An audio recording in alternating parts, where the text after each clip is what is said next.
Okay, I think we are now live. So, for those catching this and aren't aware of what I tend to do, usually there's some sort of discussion at the beginning, end of the week. Right, currently it's been Monday nights, 8 p.m. Eastern time. Usually I deem it as a podcast, but when it's just me, I do a Q&A instead. Let's see, let me center myself a little bit here. And that's pretty much it. My baby cat's still making noise, but she'll figure it out. But anyways, yeah, that's the basic plan. We have a bit of a discussion, and this time around it's going to be more of a Q&A because it's just me. And there's a number of questions you guys asked me that I all think are pretty interesting. So there are some on Twitter, there are some on the community post here on YouTube, but of course you guys in the live chat as well. I will address those questions or ideas you want to be covered, and that's pretty much the plan. We kind of cycle between the 3 different chats or threads, I guess, depending on where I'm looking from, and that's basically it. Now the assumption is it's all going to be Nintendo related because this is a Nintendo YouTube channel. But if someone were to ask me about something outside of that, I may or may not answer that. Kind of depends on what it is. I usually answer things to the best of my ability, but, you know, for example, if you ask me for my credit card number, I'm not going to give you my credit card number. But if you ask me about, I don't know, the scariest moment of my life, I'll think of something, maybe. I have a hard time thinking of the single scariest moment in my life. But in case one of you asked that question, I'm now starting to think what would it be? But anyway, hopefully my cat is done making noise. I debated leaving her outside the room because she was pretty comfortable, but I don't know, I kind of like her being around when I'm doing the podcast. Also, I didn't want her to be alone with the dog downstairs, so yeah, she's with me. Her name's Ruby. If you haven't seen her yet, she'll probably pop up at any moment. But anyway, hopefully there's not too much noise here. Guys, let me know if the background music is okay. Let me know if I sound okay. Let me know if my cat is making too much noise in the background. I don't know what I'll do, but at least I would like to be aware of that. And yeah, so let me know, guys. But anyways, I'll just see who's in the chat already. I see Charles Shadell. Hello there. How are you? Nintendo Reconnect. Hello. I believe you asked a question. We'll be getting to that. A number of you did. The Rescue Squad Culp, hi.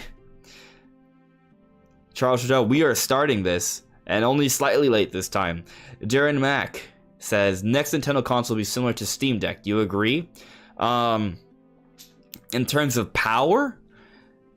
So, full disclaimer, I don't think I'm the best person to ask when it comes to that sort of thing, mainly because I wouldn't call myself a very computer savvy, graphical savvy, programming savvy kind of person.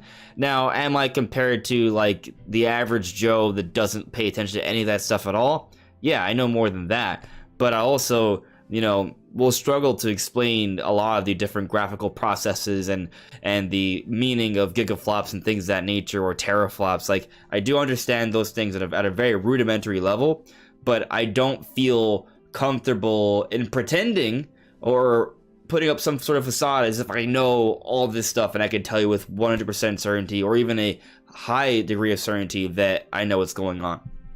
That all said, I do think that the next Nintendo system is going to be more powerful.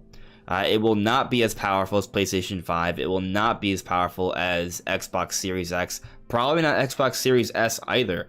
I mean, it's just kind of I don't know, physics.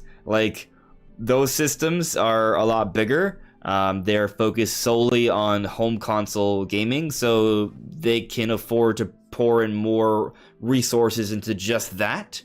But the Switch, or its successor, is still going to have that mobile form factor, right? So there's just no way it's going to be able to output power comparable to PS5. That said, obviously it is coming out a few years later, so technology does get better and better year by year, and you could argue diminishing returns, right? So as we continually progress with technology, the gaps, or the noticeable gaps between one system and another, diminishes little by little. I do believe in that to some extent, so there is that, but there are breakthroughs sometimes that kind of, there's a bit of a leap. So there's also that to consider. And I'll also say, that, this is me tangenting, but when it comes to the whole idea of diminishing returns, while I do believe it, I'm not sure it's as significant as some people portray it to be. And I used to think that it was, but when I think about my perception of how games look and how it's changed over time, it's kind of interesting, because I remember reading a magazine, a Game Informer, I want to say back in 2005, and they were showing off. That was back in the day where magazines were a thing, and that was like a legitimate way to consume video game information. It wasn't really so much on the internet. I mean, it was, but not to the same level it is now. But anyway, in that magazine, I tangent. But anyway, the Game Informer magazine had a big preview for the next Elder Scrolls game. At the time, it was Oblivion, Elder Scrolls 4. And I remember looking at the player models, and as a child at the time, I was young, I had a hard time distinguishing the difference between that character and when I thought of what a real person looked like. That was my perception at the time. I look at Oblivion now and I'm like, geez, those are PS2 graphics, which is kind of like a common meme to say, oh, those are PS2 graphics, but PS2 graphics were significantly worse than that. But I guess the point I'm kind of getting at here is that at the time, I saw those visuals and I thought they were like photorealistic. Oh, here's the baby. Here she is. But at the time, I thought those visuals were incredibly realistic, but now I look at them and I think they're piss poor. Like, they're terrible. They're ugly. They're not even remotely realistic. And I think a lot of that comes down to how our standards have changed, right? Our eyes have been trained to see differently over time, conditioned without even realizing it, little by little. As visuals have improved, our standards have changed. And it's not just like that with visuals. This is now going beyond the scope of gaming, but like our standards for when things should be done, how we should communicate, how we move about in the world, all that has changed little by little because of the progression of technology. Like, it's kind of fascinating when you think about how you go back to the 90s, there wasn't like an immediate way to communicate with somebody. You had to go back home to the house phone. Yes, cell phones sort of existed, but mostly for the rich, and not to nearly the same level of technology or use that they are now. And there were phone booths, but you couldn't like check the internet. You couldn't like be on top of Twitter or the major news immediately. It was so different. You would have to plan ahead of time to go meet somebody and actually be there on time. There wasn't like this constant dynamic influx of information at all times that we're now just accustomed to. There's that expectation. So things have just changed dramatically so much, and I think sometimes we don't realize just how much has changed. So, but that's a huge tangent on diminishing returns of visuals, and yeah. But going back to the whole point of what I expect from Nintendo's next console, it will be more powerful. Steam Deck isn't as powerful as PS5 either, as far as I know. So I could see it being comparable to that.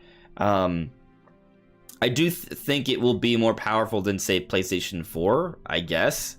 Right? Maybe I've heard some people suggest maybe like an Xbox One X or a PS4 Pro.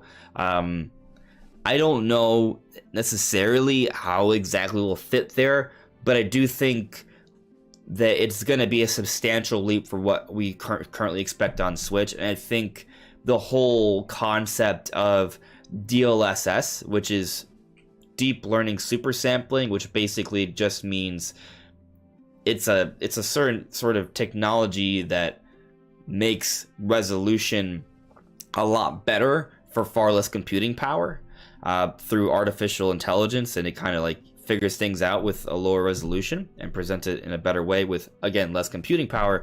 That technology, which is supposedly going to be a big feature in the next sort of Switch hardware, that's going to make a big difference, and that's going to sort of add to the sort of argument of diminishing returns and mobile technology cutting the gap between non-mobile and mobile, right? But there's still going to be a substantial difference between Switch 2 and PS5, but maybe it won't be nearly as substantial as it is now, and games are going to look good. We're going to be able to play Nintendo games at, I would assume, perhaps more consistent frame rate. 30 FPS, 60 FPS games. We'll be seeing games at 1440p or 4K. and think games are going to look great. I love the idea of playing Metroid Prime 4 at 4K 60. Can that happen? I think on Switch 2, it is conceivable. So, you know, fingers crossed something like that happens in not so distant future. We'll talk more about next gen Switch in a bit as we actually get to some of the planned questions. But I want to kind of catch up with the live chat here, and then we'll move on. But there you go. I tangent. I do that a lot. How many tangents were there in that one little response to Jaren's question or statement? A lot. Anyways, Nintendo, hello there. Divine Zenith, hi. Tomorrow's the Monster Hunter Rise Sunbreak event. Oh, there's another one. I am looking forward to that. I'm actually, you know what? So, oftentimes at the beginning of most gaming podcasts or discussions, people like to talk about the games they're kind of playing, right? Lately, I've been playing Metroid Dread, just kind of trying to get better and better at boss rush mode. I already beat Dread mode. It was great. I did it. I'm happy about it. I'm doing that, but I also recently started Okami HD. So that's kind of been like the two things I've been focusing on recently in terms of gaming. But now I'm thinking, you know what? It's probably about time that I go ahead and fully complete the base game Monster Hunter Rise. Initially I was waiting to play with a friend, but I mean, it's been so much time already. I gotta finish the game so I can play Sunbreak appropriately. So I'm gonna probably do that. So thanks for the reminder there. But yeah, Sunbreak's gonna be sick. I think people are sleeping on just how awesome that expansion is gonna be. I mean, if you look at Monster Hunter World and was it Iceborne? The Iceborne expansion, Ice something, that was significant. Now I didn't play Monster Hunter World, but from what I've heard and seen, it was a pretty significant thing. It was almost like a whole other game, and that seems to be pretty much the standard we're seeing here with Sunbreak as well. So that's pretty exciting. It means a whole other hub area with other areas to explore. So it basically is a whole other game there. I'm excited for that. I love Monster Hunter. It's one of my favorite series. So it's going to be a big deal, and I am looking forward to getting a little bit more information on it. Having Hope 5, hello there. Joycey J, hello. Malik, you're saying everything is okay. I'm assuming it's to my question about the audio, so thank you for that. Charles Jill, yes, Ruby is totally fine. She's just exploring. Phyllis was saying, what's the scariest moment of your cat's life? Well, her life has not been very long yet, so, you know, that may be a little bit easier to sort of figure out. I think... So I took her to my parents' house yesterday. It was Mother's Day yesterday, right? And my father wanted to... Stop drinking my water. It's mine. Your water's down there. Anyway, she's literally right there. You can't... She's off camera, but you'll see. But anyway, her scariest moment, maybe yesterday, because we brought her and another puppy. My brother has a puppy. There's two puppies, but one's a big puppy. We brought the small puppy. And it was kind of their first time sort of like interacting together in an open space. So she was they were kind of chasing each other around. But my dad chucked a stuffed animal at the puppy for it to play with that instead of Ruby's toys. But he kind of missed. And the stuffed animal, which was like a gram, like it was not gonna hurt her at all, but it landed right where Ruby would have been, except she saw it last second and like jumped into the air like 5 feet and just like scampered away. But she's fine. So maybe that, or maybe when I took her, because I actually brought her from outside the country. I brought her in from Colombia. I have some family in Colombia that helped me find a breeder there, because it was kind of hard to find a breeder for the specific breed in America. And maybe just like the trip here was probably a little scary for her. But she was fine. I would take her out sometimes if she would kind of like chill on my lap and stuff. So she doesn't get scared that easily compared to most cats. She's pretty well adjusted. Let's see. Oh, sorry. There she is. Oh, no, do not get on the keyboard. Is everything still working? Good. It seems like it.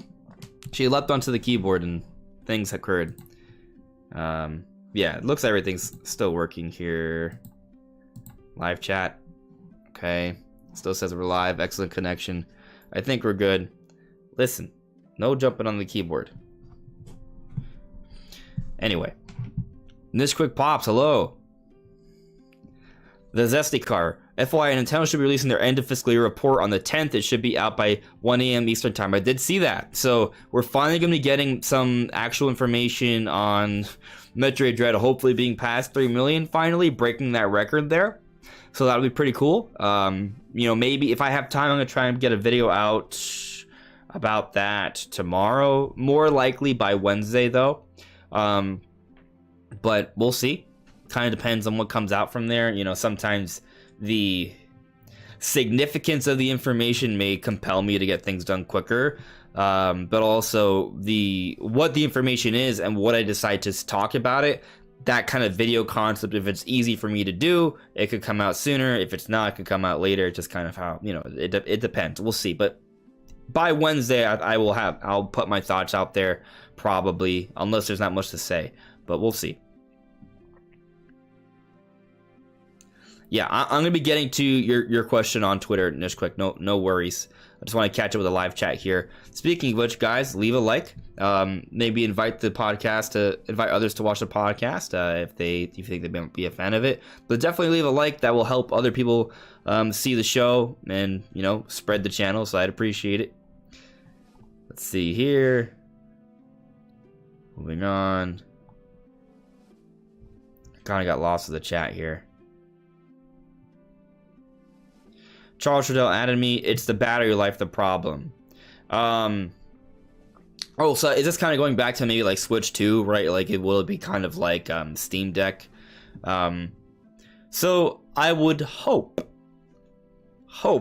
that the battery situation will be better than what Switch currently is. But I also can see Nintendo. It's tough. It's tough. Like, what I would prefer the battery to be better. But I think what is likely is that whatever sort of battery range they get at, there will be revisions that come out afterwards that will improve upon that.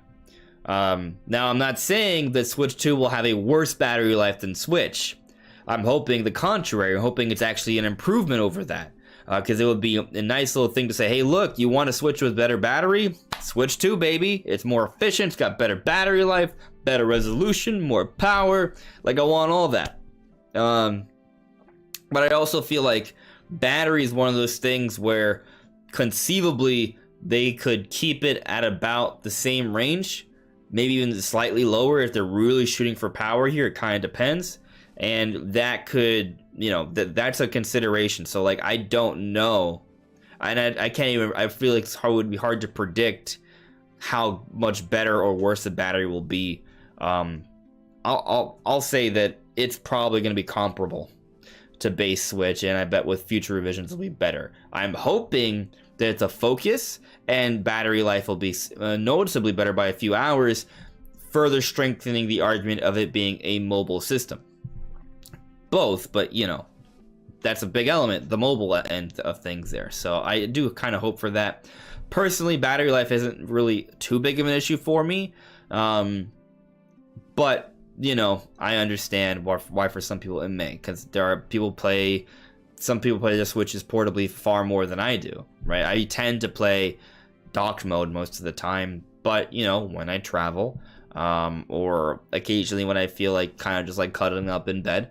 You know, those I use both modes. Maybe like 60-40, 70-30, but I use both modes, so yeah. Let's see here. Yes, Kitty Co-host making an appearance. Let me know if you could hear howling downstairs. The dog is howling, and I hope he stops. Having hope. Yes, a heart for my kitty. She's adorable. Thank you. Malik Sumai. PS4 has 1,850 flops, and the Xbox Series S has 4,000. I don't know. Maybe. You're probably right. Charles Trudeau. It is called Iceborne. Thank you. Guy you don't know, Paul Dunn. Hello there. Paul Dunn, you're asking what breed is it? She is an Abyssinian. Yeah, so apparently Abyssinians are like of African origin, which is kind of neat. She does kind of have like a bit of a she looks a little bit more like a lion than other cats. She's not gonna get as big as a lion. She's gonna be just a normal, like, medium-sized cat. But you know, she has a little bit of that sort of exotic look to her, which I really like. Hello there, Rel. How are you? Birdman Senpai. Hello, yo yo. Very cool. Birdman Senpai says, maybe when the Switch 2 is running original Switch games, then the battery will not drain as bad as running Switch 2 games. And that's an interesting point to bring up, because the kind of game does vary in terms of how much battery is depleted and how quickly it's depleted, right? Like, I think, for example, if you play Breath of the Wild on the Switch, they tout about 3 to 4 hours. But if you're playing, say, Tetris 99, it might last for like 10 hours, right? Something like, there is a range there. So for sure, it could depend on games, and maybe with simpler games or even games from a prior generation, it will run things significantly better. So that's a fantastic point you made there, Burnman. Rel, I'd take the same battery life with 4K DLSS and a power bump. Yeah, I mean, if it's running game, like, you know, if it's playing better looking games, running better at about the same sort of battery life, but if you play simpler games, the battery life is even better, I think that'd be pretty cool. Jean-Carl, the chip shortage will heavily impact the release of Switch successor. It's definitely something to take into consideration. I do not disagree. The dog howling was audible. Thank you for letting me know, Birdman Senpai. Hopefully he's done for the evening. Yeah, I'm hoping he will be done. My brother, because I'm staying with my brother right now, I am currently focusing on getting a new place, and we will have a more permanent set within a couple months, hopefully. But my brother's dog howls when he leaves, and my brother left. So, yeah, hopefully he's done for the evening, though. Who else but Zane? Whatever happened to Monster Hunter Stories? It was like Pokemon, but had stuff that people complained Pokemon didn't have, and yet it seemed to fly under the radar. I have Monster Hunter Stories. It's fun. It's a solid game. I didn't finish it, but I did put in like at least 10 hours. I could see myself going back to it. You know, it's cool. It's a fun little RPG. I think the combat system's pretty neat. Visually, it's not that bad. You know, it's a cute little adventure game with some RPG elements and battling. And I mean, it is an RPG. That's what it is. It is kind of like Pokemon to an extent, but it's its own thing at the same time. So, you know, I just don't want you to step on the keyboard, baby. So don't go that way. Yeah. Let's see here. Jean-Carl, oh, you're adding someone else. Okay. Too good for YouTube. Switch 2 should have a longer battery life because the TV resolution will be higher and the chip can be clocked lower in handheld mode than with the current hardware. If it's more powerful, depending on the situation, I imagine they would be able to, right? It really just comes down to power consumption at the end of the day, right? So it's definitely possible, and we would assume it's more efficient hardware.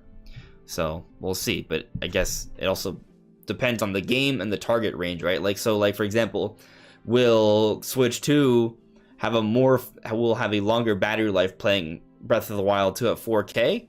But it probably wouldn't be in 4K in handheld mode, so you wouldn't have to worry about it. It's an interesting sort of consideration there. But anyways, let's get into some of the questions you guys posted beforehand. Feel free to put more questions and thoughts in the live chat. I will come back to that. But first, I'm going to go to Twitter here, and then we'll go to the community post on YouTube. So, let's see here. And maybe what I can do... Let's see. I'll find them. All right. So let's address Rob's question first, because I think he's like the first person that provided a question for me. So Rob, good friend, good buddy, fellow YouTuber, Rule of Two review. He asked a question, and he actually has his own video that he came out with recently. So definitely check that out, guys. There's a good quality discussion there. But basically, he said, I'd love to hear you discuss your opinion on my recent video topic and my recent polls about when is the right time for Nintendo to release a new console, or when would be the right time to do that. Not talking years, mind you, just in relation to Switch's sales momentum. So it's a very interesting conversation there, right? Like, so when is the right time for Nintendo to do that, right? And what he's getting at is, should Nintendo rush, or rather come out with a system as soon as possible, or let me rephrase, should Nintendo come out with their next generation system while Switch is still performing really well, so sort of have focus more on transitioning that momentum, or should Nintendo come out with a system once the momentum for Switch has died down significantly? And these are kind of two different schools of thought, right? On one hand, if you come out with the Switch too early while Switch momentum is still going well, you run the risk of bastardizing sales of the current Switch, and you transition from Switch 2, and perhaps some sales are lost there, right? And maybe even upset some fans who are like, hey, I just bought a Switch. So, you know, there's some potential risk there. But on the other hand, if you take too long, you run the risk of losing momentum, losing market share, people kind of getting tired of Switch, people getting upset with Nintendo not trusting the brand to continually entertain them on a consistent basis, and Nintendo will lose some cash flow. There will be a gap there, and then Nintendo may not be able to regain it, right? So there's a risk there as well. So what do I personally think they should do? I think what they should do is find that happy moment, that there is a window to do it. There's a kind of like a middle ground here. I think that yes, there is a time where it's too soon, but also there is a time where it's too late. They gotta find that sort of middle ground. And I think that middle ground is where Switch is still doing well, but it's starting to show some real signs of decline. Not significant decline, but where you can see the trajectory sort of starting to truly aim downwards, and you then know that, based off the numbers, that Switch is getting to the end of its life. And it's at that point you start the transition over to Switch 2. And we've seen this with PlayStation and Xbox. PlayStation and Xbox games are still selling from the prior generation. Those pieces of hardware are still selling. And it's been a couple of years already, right? Basically. So it's been a while. At least a year and a half. So when did PS5 come out? It's at least a year and a half, right? PS5 release date. We're in 2022. Did it come out 2020? Yeah, November 2020. So it's been a year and a half. And yeah, PS4 is still pretty relevant. So there's been a bit of a transition there. And if you look at how Nintendo handled the 3DS still was having games. There were still new games, published Nintendo games coming out on 3DS until I want to say the beginning of 2019. Switch came out at the beginning of 2017. So for 2 years, there were still published games coming out from Nintendo on the 3DS. So they were still supporting their prior hardware, even though they moved on to next generation hardware. And it's sort of an interesting situation here because the Switch is the successor for both Nintendo's home console and handheld console. With the Wii U was completely dead for some time before we moved on to the Nintendo Switch. But I'll also say, I think Nintendo took too long even with the Nintendo Wii. The Wii U came out 2012. That was supposed to be their successor to the Wii. But they waited too long, in my opinion, to do that. The Wii had pretty strong support of software between its release, which was November 2006, all the way through 2010. And then in 2011, there were some significant gaps. And then Skyward Sword came out at the end of 2011, once people were already ready for the next piece of hardware. And Nintendo was already talking about the next piece of hardware at that point, but it wasn't ready to come out. So yeah, you had all of 2011 that was kind of blah, and then 2012 was kind of all blah, and then Wii U came out. Like, you don't want to do that. you don't want to be in a situation where your sales have declined significantly. There's not games coming out. That's terrible. Do not do that. That does not work out well. What happened? The Wii U was garbage, like in terms of sales. There's some good things about the system, but it did not perform well, and part of that is because it came out at the wrong time. There's a number of factors, but that is part of it. So in this situation, I think it's actually important for Nintendo to come out earlier than later, because back during the Wii era and the Wii U era, even though the Wii at the end did not perform really well, and then the Wii U just terrible throughout, they still had their handheld business that was thriving. So they could afford to kind of let that sort of fail, because they were still having cash flow and games and popularity and things of that nature on their handheld side. This time around, the Switch is both. I don't think Nintendo can afford to wait to have no cash flow coming in, to have no significant releases coming out, and to not have any sort of like discussion or mind share of what's going on in the internets and gaming space, right? Like, they can't afford to do that because they are focused on one platform. That's not an option. I don't even think it was a good idea to do beforehand, but now where everything's focused in one space, I don't think you wait until the Switch is completely dead. That's not going to happen. I think what's more likely is going to happen is it's going to be kind of like the 3DS, where there's going to be new hardware that will come out, and for a couple years afterwards, there will still be games coming out for the Switch, but there will be a transition. Those games that are made for Switch will slowly sort of become less and less frequent, and more support will be for the next big system. That's how it'll be. There'll be like sort of like a 2-year transitional period, I think. And depending on how Nintendo handles things, it may be backwards compatible, may even be somewhat forwards compatible. Maybe games that are made for Switch still can plug into Switch 2 and run and look better.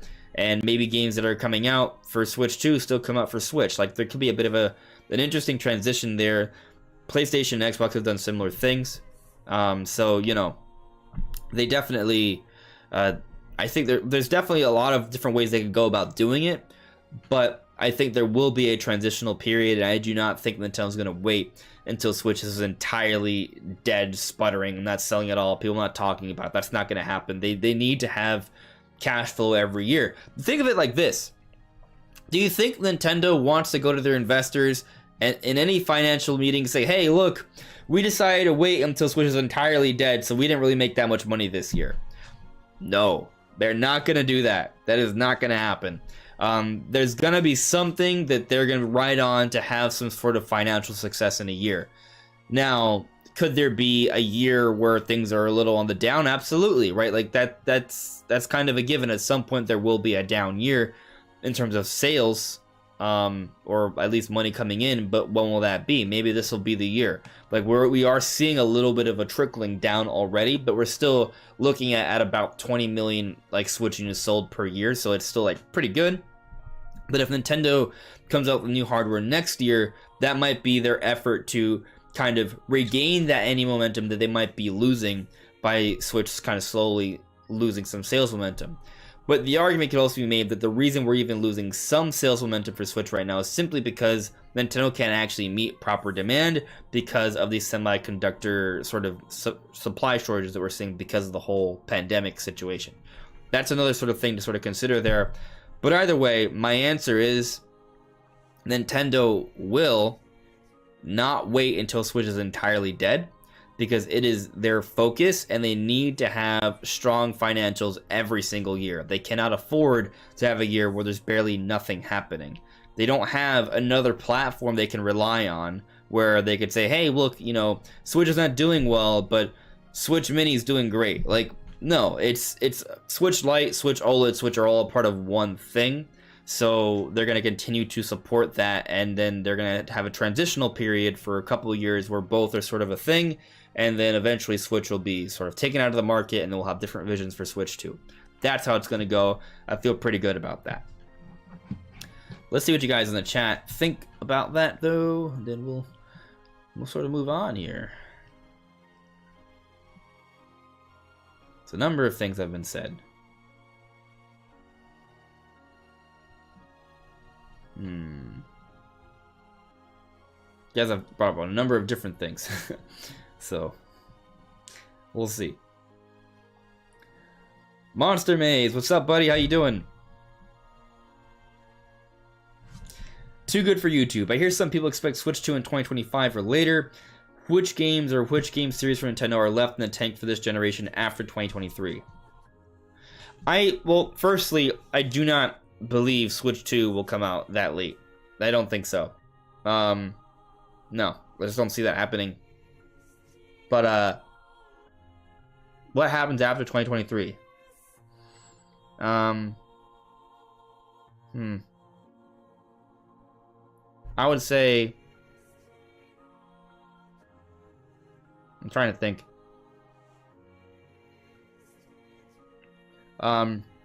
So Breath of the Wild 2 is coming out next year. I'm hoping Metroid Prime 4 comes out next year as well. I'm hoping 3D Mario comes out next year on top of that. So, I mean, really... There's so many things they could do, right? Like, so, just talking about games that are in the pipeline. Metroid Prime 4, Breath of the Wild 2, Pikmin 4, 3D Mario, Mario Kart. Like, all that is in the pipeline. When they release, that's hard to say, besides Breath of the Wild 2, obviously. So, you know, those games will happen, and I'm sure there's a number of other side projects, or just projects. Which I don't know, I shouldn't even call them side projects, but there's a number of projects that Nintendo has that we don't know about, you know. Every year, Nintendo kind of gives us a kind of an idea of what's to come for the next year. So it's hard to say what's kind of like on the horizon or beyond. And one other project that we now know of, though, is that remake that Bandai Namco is developing. I don't think that's coming out this year. Maybe it doesn't even come out next year. Back to something else. And what is that exactly? Hard to say. We've discussed Donkey Kong before. What is the timing of that? That's something else to consider.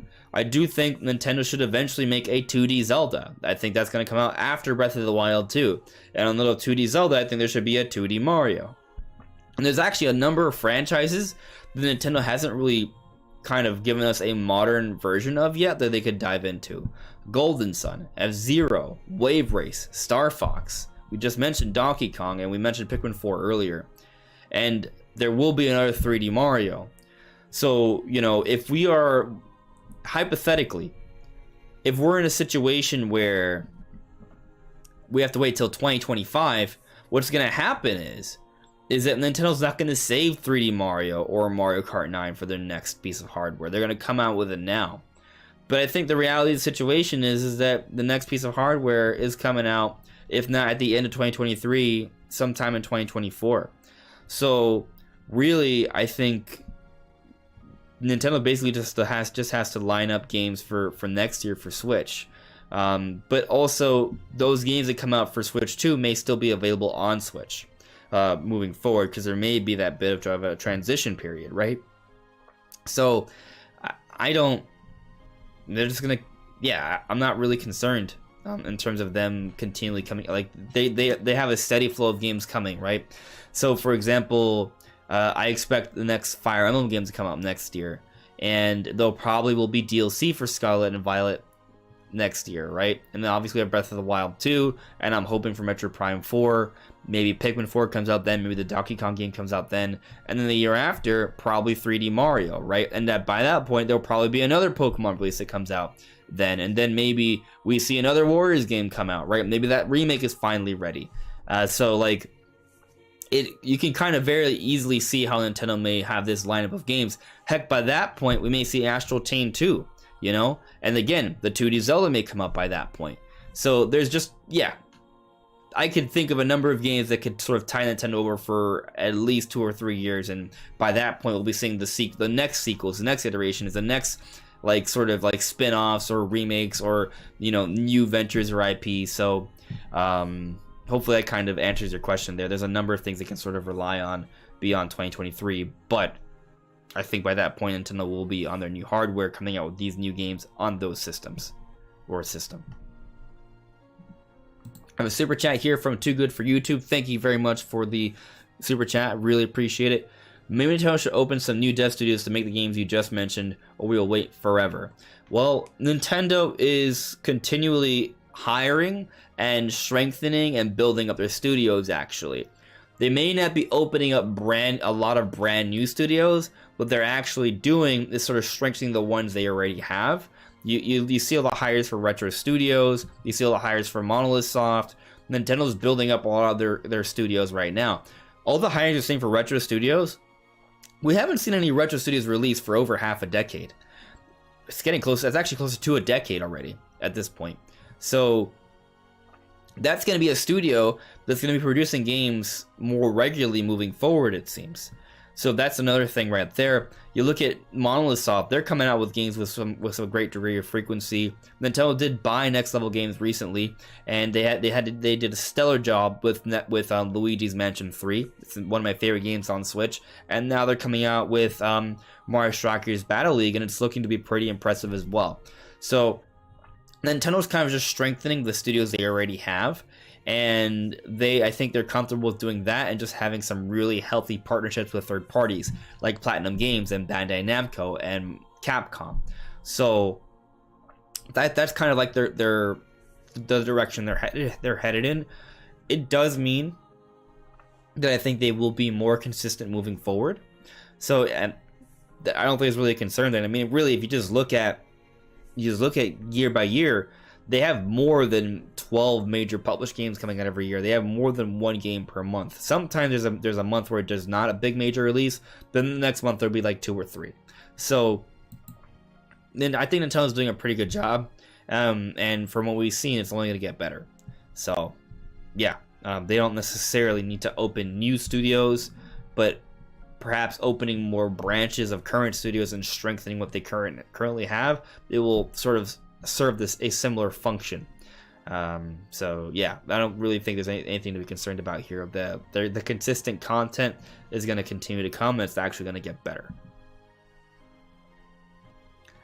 But let's go back to Twitter here, and then I'll go to the community posts on YouTube after that. I want to complete the Twitter questions, and then we'll do the community posts on YouTube, and then we'll kind of focus. I'm going to be coming back to live chat here and there, and then at the end we'll focus solely on the live chat.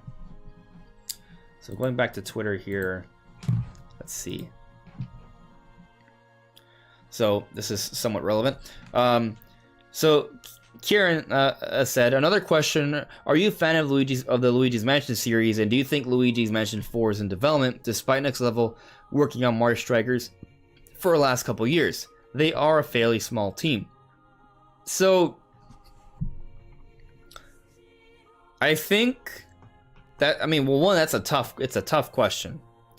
It's a tough question because I think Next Level Games should be the studio to work on a Luigi's Mansion 4.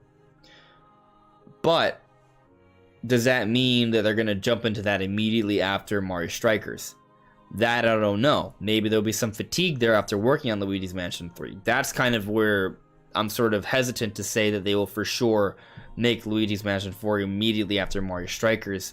And to tell you the truth, I do not know too much about the studio in terms of like how many development teams they have and how much staffing they have. Actually, let's look at that. Let's see if we can look that up real quick. Next Level Games size. Next Level Games Inc. has 70 total employees across all of its locations and generates... Okay, there are 49 companies in Next Level Games Inc. corporate family. So 70 is not that big. I'm not seeing... It's a Canadian developer, right?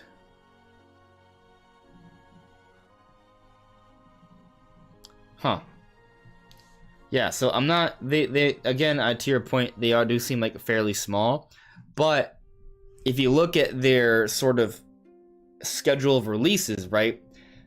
Mario Strikers Battle League is coming out this year, 2022. We go back 3 years ago, Luigi's Mansion 3. 3 years before that, Metro Prime Federation Force. 3 years before that, Luigi's Mansion Dark Moon. And then before that, it's a little bit more jumbled up. But Now they're focused solely on Nintendo, and with just like the last decade or so, they've been focused solely on Nintendo. When you look at that, we're seeing sort of like a 3-year development cycle per game, and each game has been pretty major. So could they go back to Luigi's Mansion again after Mario Strikers Battle League? And my inclination is actually yes, because before Luigi's Mansion 3, they did Federation Force with them. Before that, they did Luigi's Mansion Dark Moon. They were completely happy doing Luigi's Mansion 3. But Luigi's Mansion 3 has been very successful. It's one of the best-selling games on Switch, and I'm pretty certain it is the best-selling Luigi's Mansion game by a long shot. So I think there's definitely reason to follow up Luigi's Mansion 3 with a Luigi's Mansion 4. But I don't think it's coming out next year, right? I think it's going to follow that 3-year development cycle. So I think as they're completing Mario Strikers, they'll then transition over to the next project. Probably, I'm going to guess it is Luigi's Mansion 4. So the earliest we see it, I believe, will be, I mean, maybe if they already have an engine in place, they could kind of squeeze it out sooner. So maybe it comes out 2024, but my expectation is 2025. And that's assuming they don't do another project instead. But given how successful Luigi's Mansion 3 was, I think there's a good chance they do, and Luigi's Mansion 4 will be a hype project in 2025. I mean, I would love to see a Luigi's Mansion game in 4K, because if you look at, there's so much details and little things in Luigi's Mansion. To have a big screen with a higher resolution so you can see those things more clearly, I think makes a lot of sense. So I'm hoping for a 4K Luigi's Mansion 4, maybe 2024, but probably 2025. So let's move on to the next question here. All right, Joycey on Twitter. It'd be cool to discuss your recent theory on the hand in Breath of the Wild 2. I have a similar theory, but not about the hand specifically. Well, if you're in the live, I saw you in live chat earlier. Feel free to share that in the live chat. Maybe I'll get to it. We can kind of expand on it a little bit more. But so I'll kind of expand on my thoughts on this whole hand situation. So basically, that green hand that grabs Link in the first trailer seems to be heavily linked to what's going on with him in the second trailer. His hand is all darkened and stuff, and there's armaments around him, and it has powers. I'm not saying the green hand caused the damage. It seems more likely the damage was caused by Ganondorf, because Ganondorf is a very mean person, and he probably wanted to wreck Link as much as he could. And we also see the malice literally kind of like consuming Link's hand in the second trailer. But in the first trailer, we see the green stuff sort of overcoming his hand too, so that's why there's a little bit of a debate there. But that could be in response to the malice to help save him. So that seems what's sort of kind of going down there in terms of what the green hand has become or been a source of. But the video was talking about the identity of the green hand, right? So what is the identity, and why am I talking about it now? The reason I'm talking about it now is because we've gotten a little bit more information.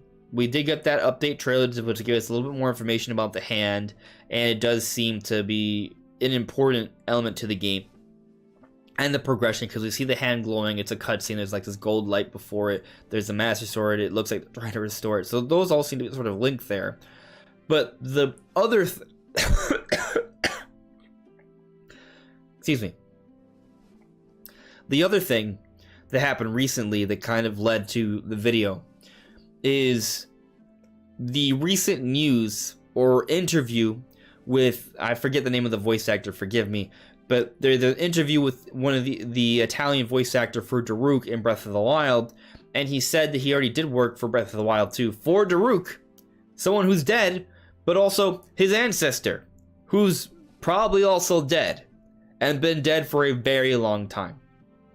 So you have to ask yourself, if there's going to be lines of like actual dialogue for a character that is the ancestor for someone who's already the ancestor for someone who's currently alive. So we're talking about generations beforehand, before the time of Link, even 100 years beforehand. How is that possible? there's two ways that come to mind. One is through flashbacks, because, well, you know, we saw that all throughout Breath of the Wild. Flashbacks, that's how they told a lot of their story. Flashbacks of Link. And the other is time travel. And I had a video sort of talking about some time travel possibilities, and I think there was some people who asked me to kind of go more into that later in this video. So when I get to that question, I will kind of talk about some time travel implications potentially. But I want to focus again on the video. And in the video, the idea is kind of focusing on the flashback angle of things.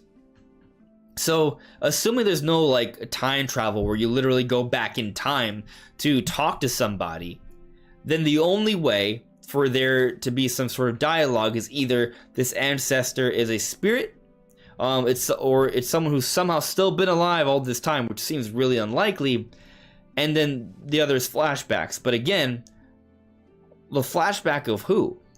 Because Link was not around to interact with his ancestor.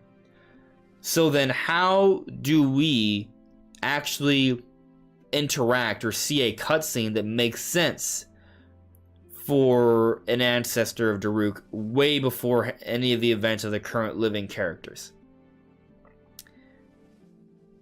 Because there is a character that is alive to some extent, and you can see the flashbacks of them.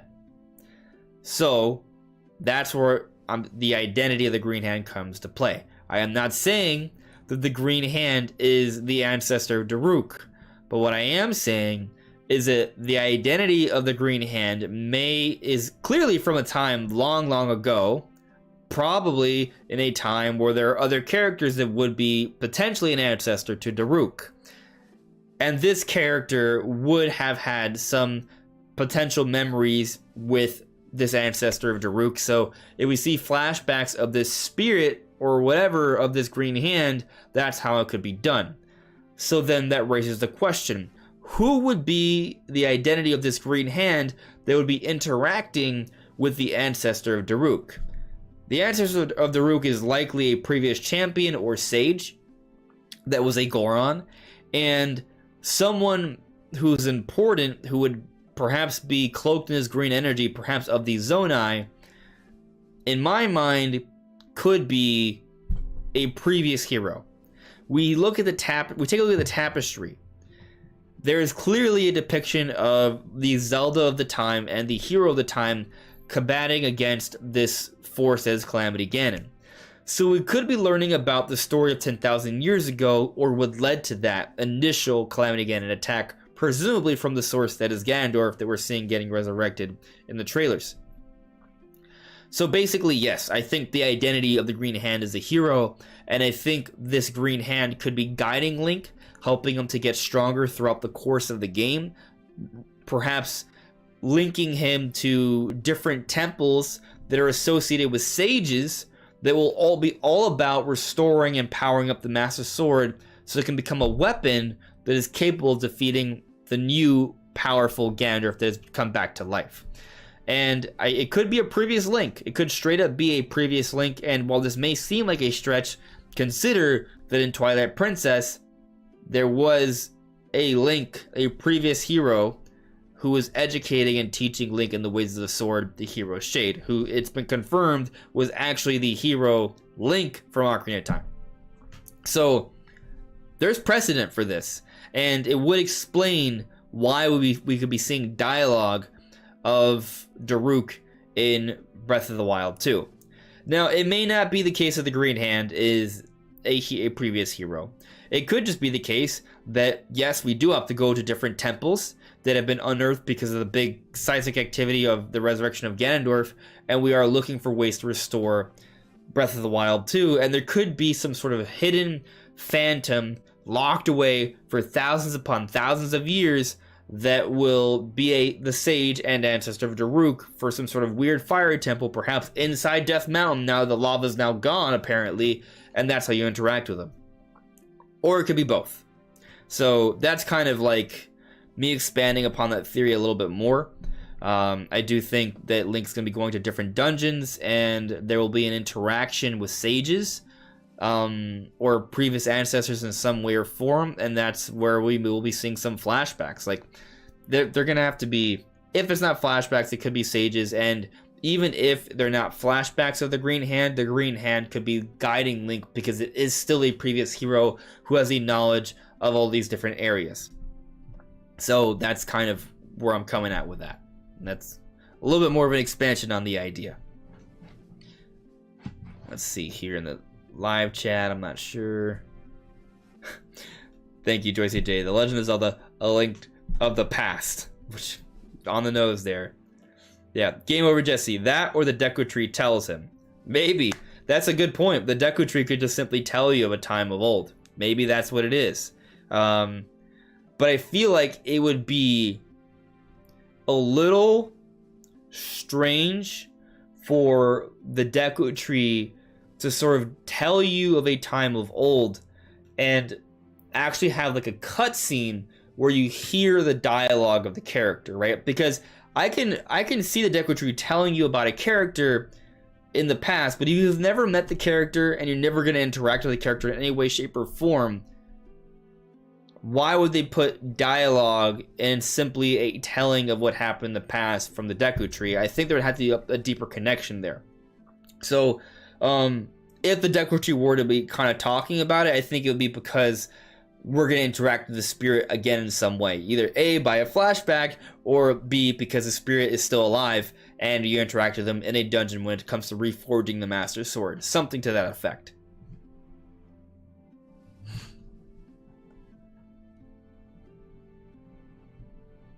Game over, Jesse. Link doesn't need to see the memories himself. He could just be told the events and we see it in a cutscene, like how the old man king tells Link and we get scenes.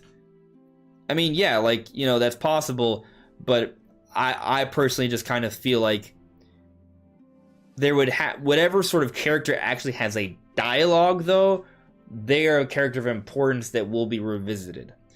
So that's why I'm not sure if it will just be the Deku Tree. Like, if they do that, there would just have to be something else to that character, in my opinion, because why else give the character dialogue?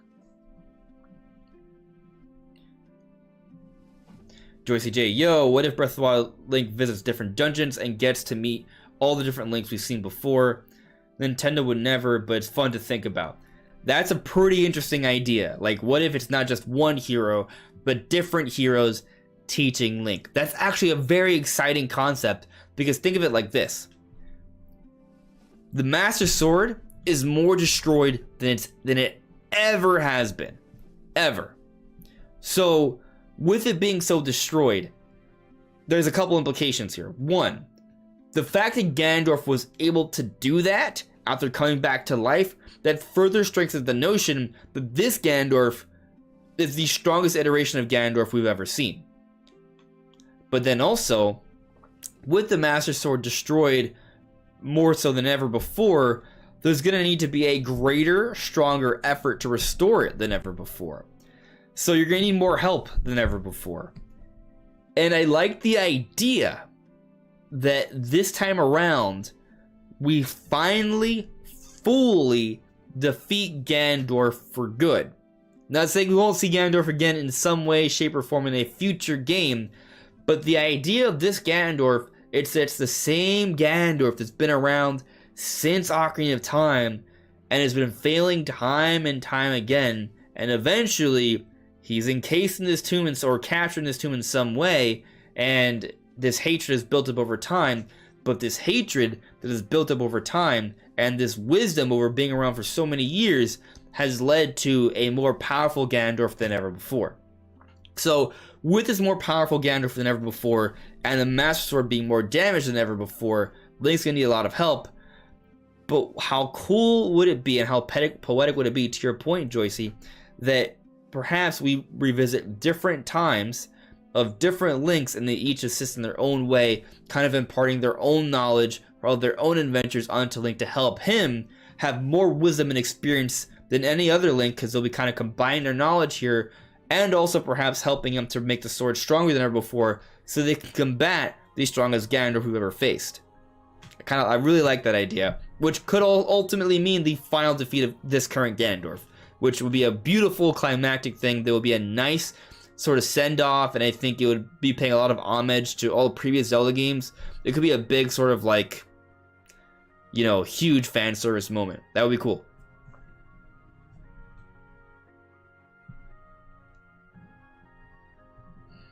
Let's see here. We'll come back to some more Zelda talk. I want to kind of continue on with some of the other things brought up here on. There's one more question I'm gonna focus on here on Twitter, and then we'll come back. This is more about Xenoblade. So, Nishquick asks, what is your favorite kind of RPG combat system? I've been playing a lot of different styles recently.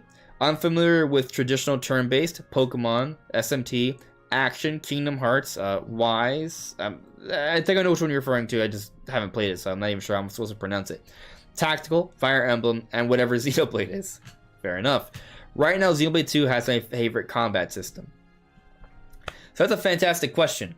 I think...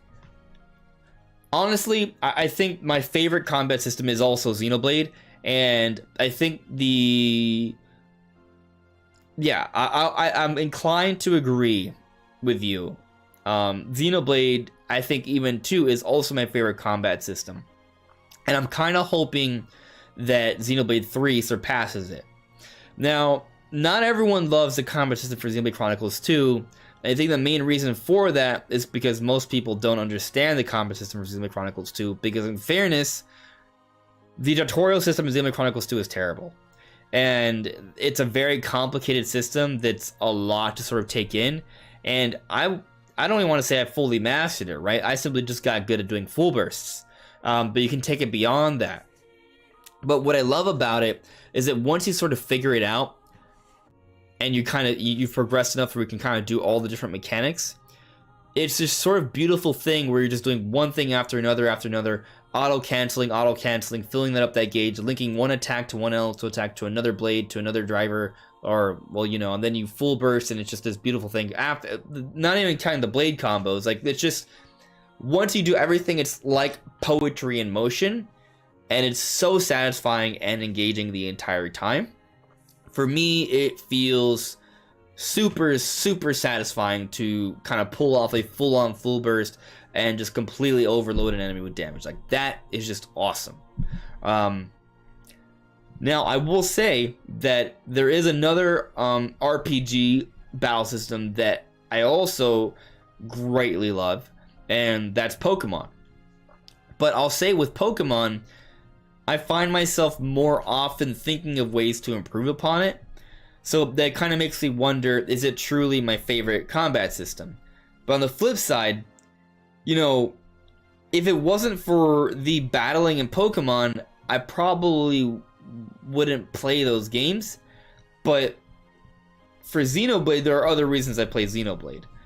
So I'm not entirely sure, right? Like, I've gone to tournaments and I've done so many things for battling in Pokemon. Like, that's like what it is for me, battling.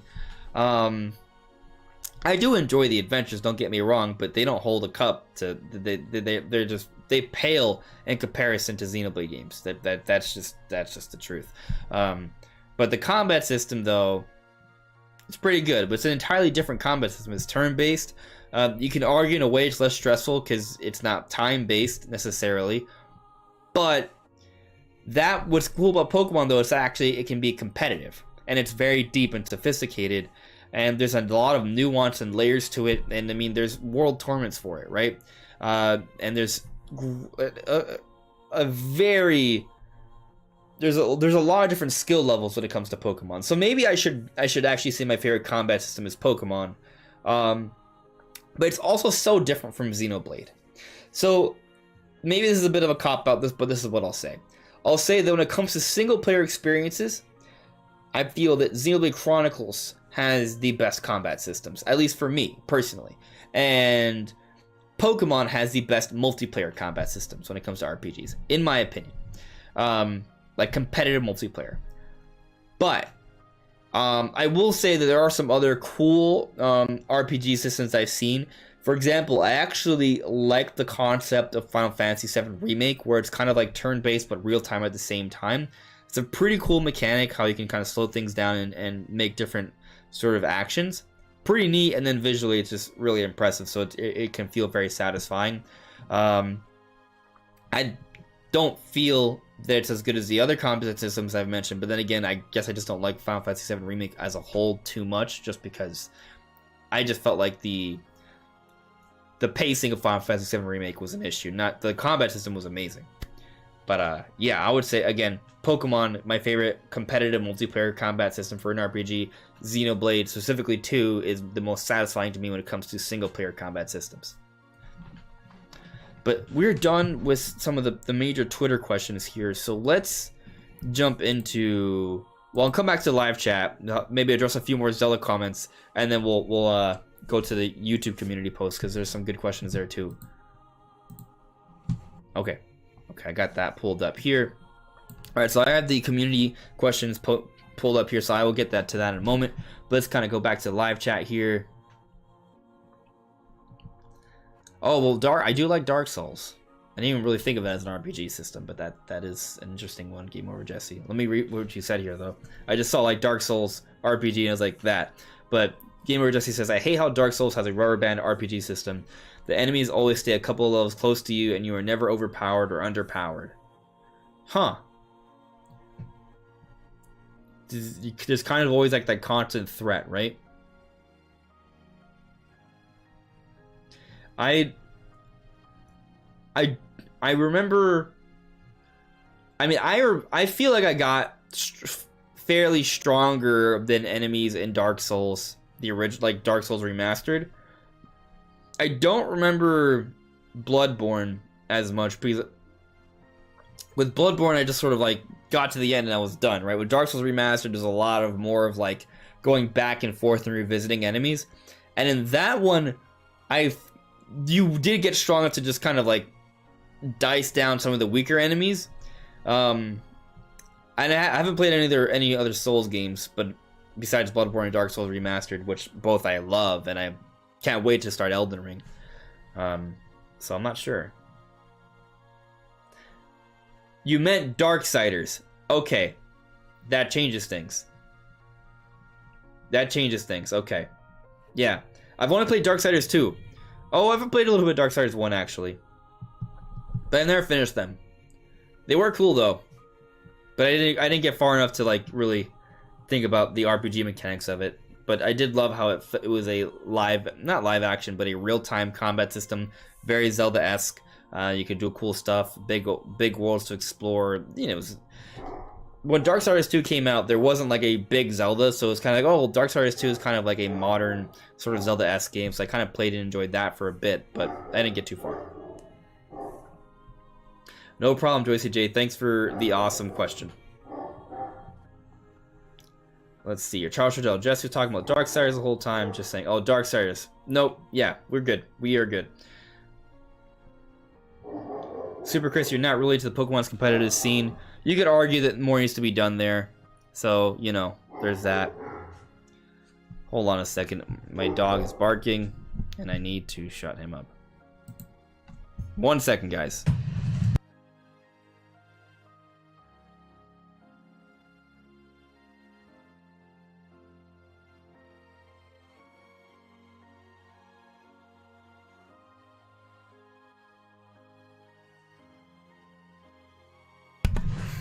I'm back.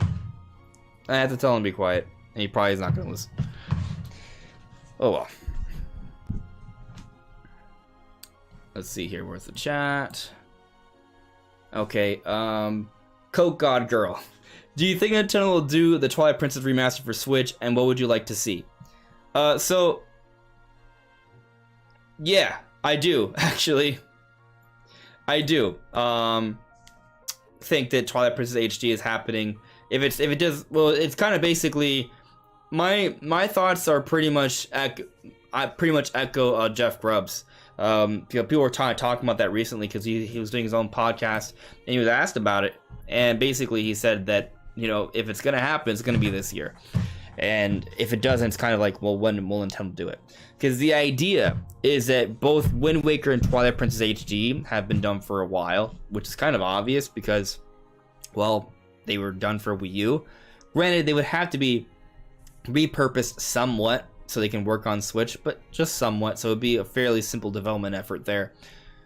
But the basic idea is that these games have been ready for a while, and Nintendo's kind of sitting on them until they need them to sort of fill a gap. And Breath of the Wild 2 has been delayed to next year, so this year there is no Zelda, and the idea is Nintendo wants to have a Zelda release every single year. So now that there is that gap, you would think Nintendo would take a game that they know is done and ready, that people will want, they will hold over Zelda fans until the next year and maintain that sort of constant Zelda release to keep the Zelda brand healthy and going strong. So I think if there's going to be a year where we're getting Twilight Princess and or Wind Waker HD, this is the year. If it does not happen, then at that point, like I'm sure it'll happen eventually. We'll get some sort of version of these games at some point in the future, but I probably won't like really talk about it unless there's some sort of substantial evidence to support it after this year. But I'm kind of thinking this is the year, and I think it could be coming out August or September. I don't think it comes out October because I just think that's too late into the year for something like that, especially because I think Breath of the Wild 2 is actually coming out this March. So I think there's got to be at least like a half-year gap between the release of Twilight Princess and Wind Waker HD and Breath of the Wild 2. But on that same token, that's where I almost feel somewhat hesitant about Twilight Princess and Wind Waker HD happening, because while I think it makes sense to have it come out this year so you can have a Zelda release this year, if Breath of the Wild 2 is coming out this March, that really is not that far away. So will Nintendo kind of deem like Breath of the Wild 2 being pushed out of the year as, oh no, we don't have a Zelda game for this year, like a big deal? I'm not sure. They might be okay with skipping one calendar year if like it's still less than 2 years. It's more like a year and a half gap. I can see them being okay with that, which is why I'm not like full on committed to Twilight Princess Wind Waker HD. But then also like, when does it happen, right? And that's tough to say. But again, these are games that have been out for years on Wii U, and on Wii U, they weren't new games. They were remasters of games that came out back on GameCube. And Wii, technically, for Twilight Princess, but at launch, right? We're talking about games that came out in 2003 and 2006. Wind Waker was an early 2003 game, right? I fact-checked myself.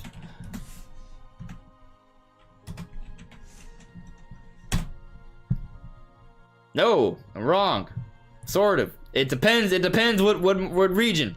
So in America, where I played it, it came out early 2003, which is when I was waiting for it to come out. But back then, there weren't worldwide release dates. Back then, Japan tended to get things sooner, and it came out in Japan December 13th, 2002.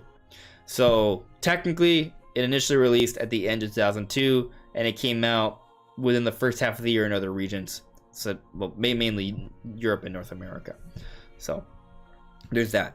But anyway, yeah, I do think there's a good chance that we see them this year, and I think they'll be announced next month, and they'll be coming out in either August or September. That's my, I guess you could say, prediction. That's my estimation. I'm not like fully committed to the idea, but like if it doesn't happen then it's not going to be happening for a long time. So let's get into some of the points and questions in the community post on YouTube here. So let's see. I'll do them in now bottom top because there's like a timing there. So Ellis335, which other N64 games could get added to Nintendo Switch Online expansion pack, and what exactly Nintendo will be showcasing their upcoming June Direct? Alright, so twofold question, and they both could be entirely long, full course discussion videos, but I'll give you my thoughts. So, hold on a second. I probably should have had this up and ready. Okay. I think we're good. Have I missed anything here? I wasn't looking at like the analytics, keeping track of everything. Seems like everything's fine. If I missed something, guys, let me know. Anyway, so in terms of what to expect next for N64 Online, where was the question? I just had it up. There we go. So there's been this speculation that we're getting some rare stuff. Well, we already are. Technically, we got Banjo and Kazooie. So what comes out beyond the games we already know about? Well, one, I would like to double check what games Nintendo said were gonna come, and of those, how many have already come out. I feel like most of them have already, if not all of them. But there's still a lot of N64 games that haven't touched on, and there's a lot of rare games.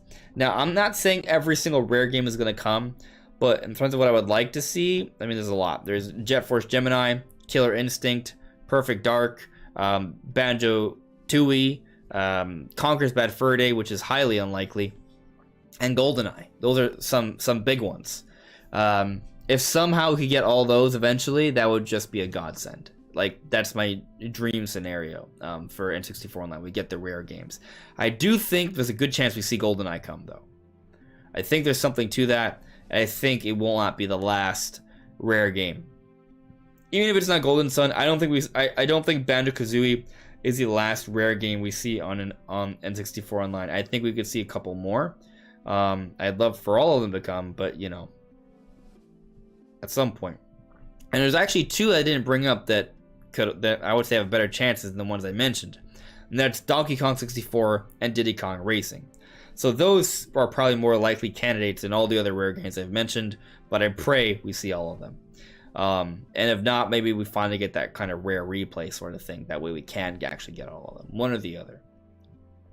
But going beyond the rare stuff, there's still quite a few N64 games that haven't been put on there yet. Super Smash Bros. 64, for example, that's a big one that definitely should be on there.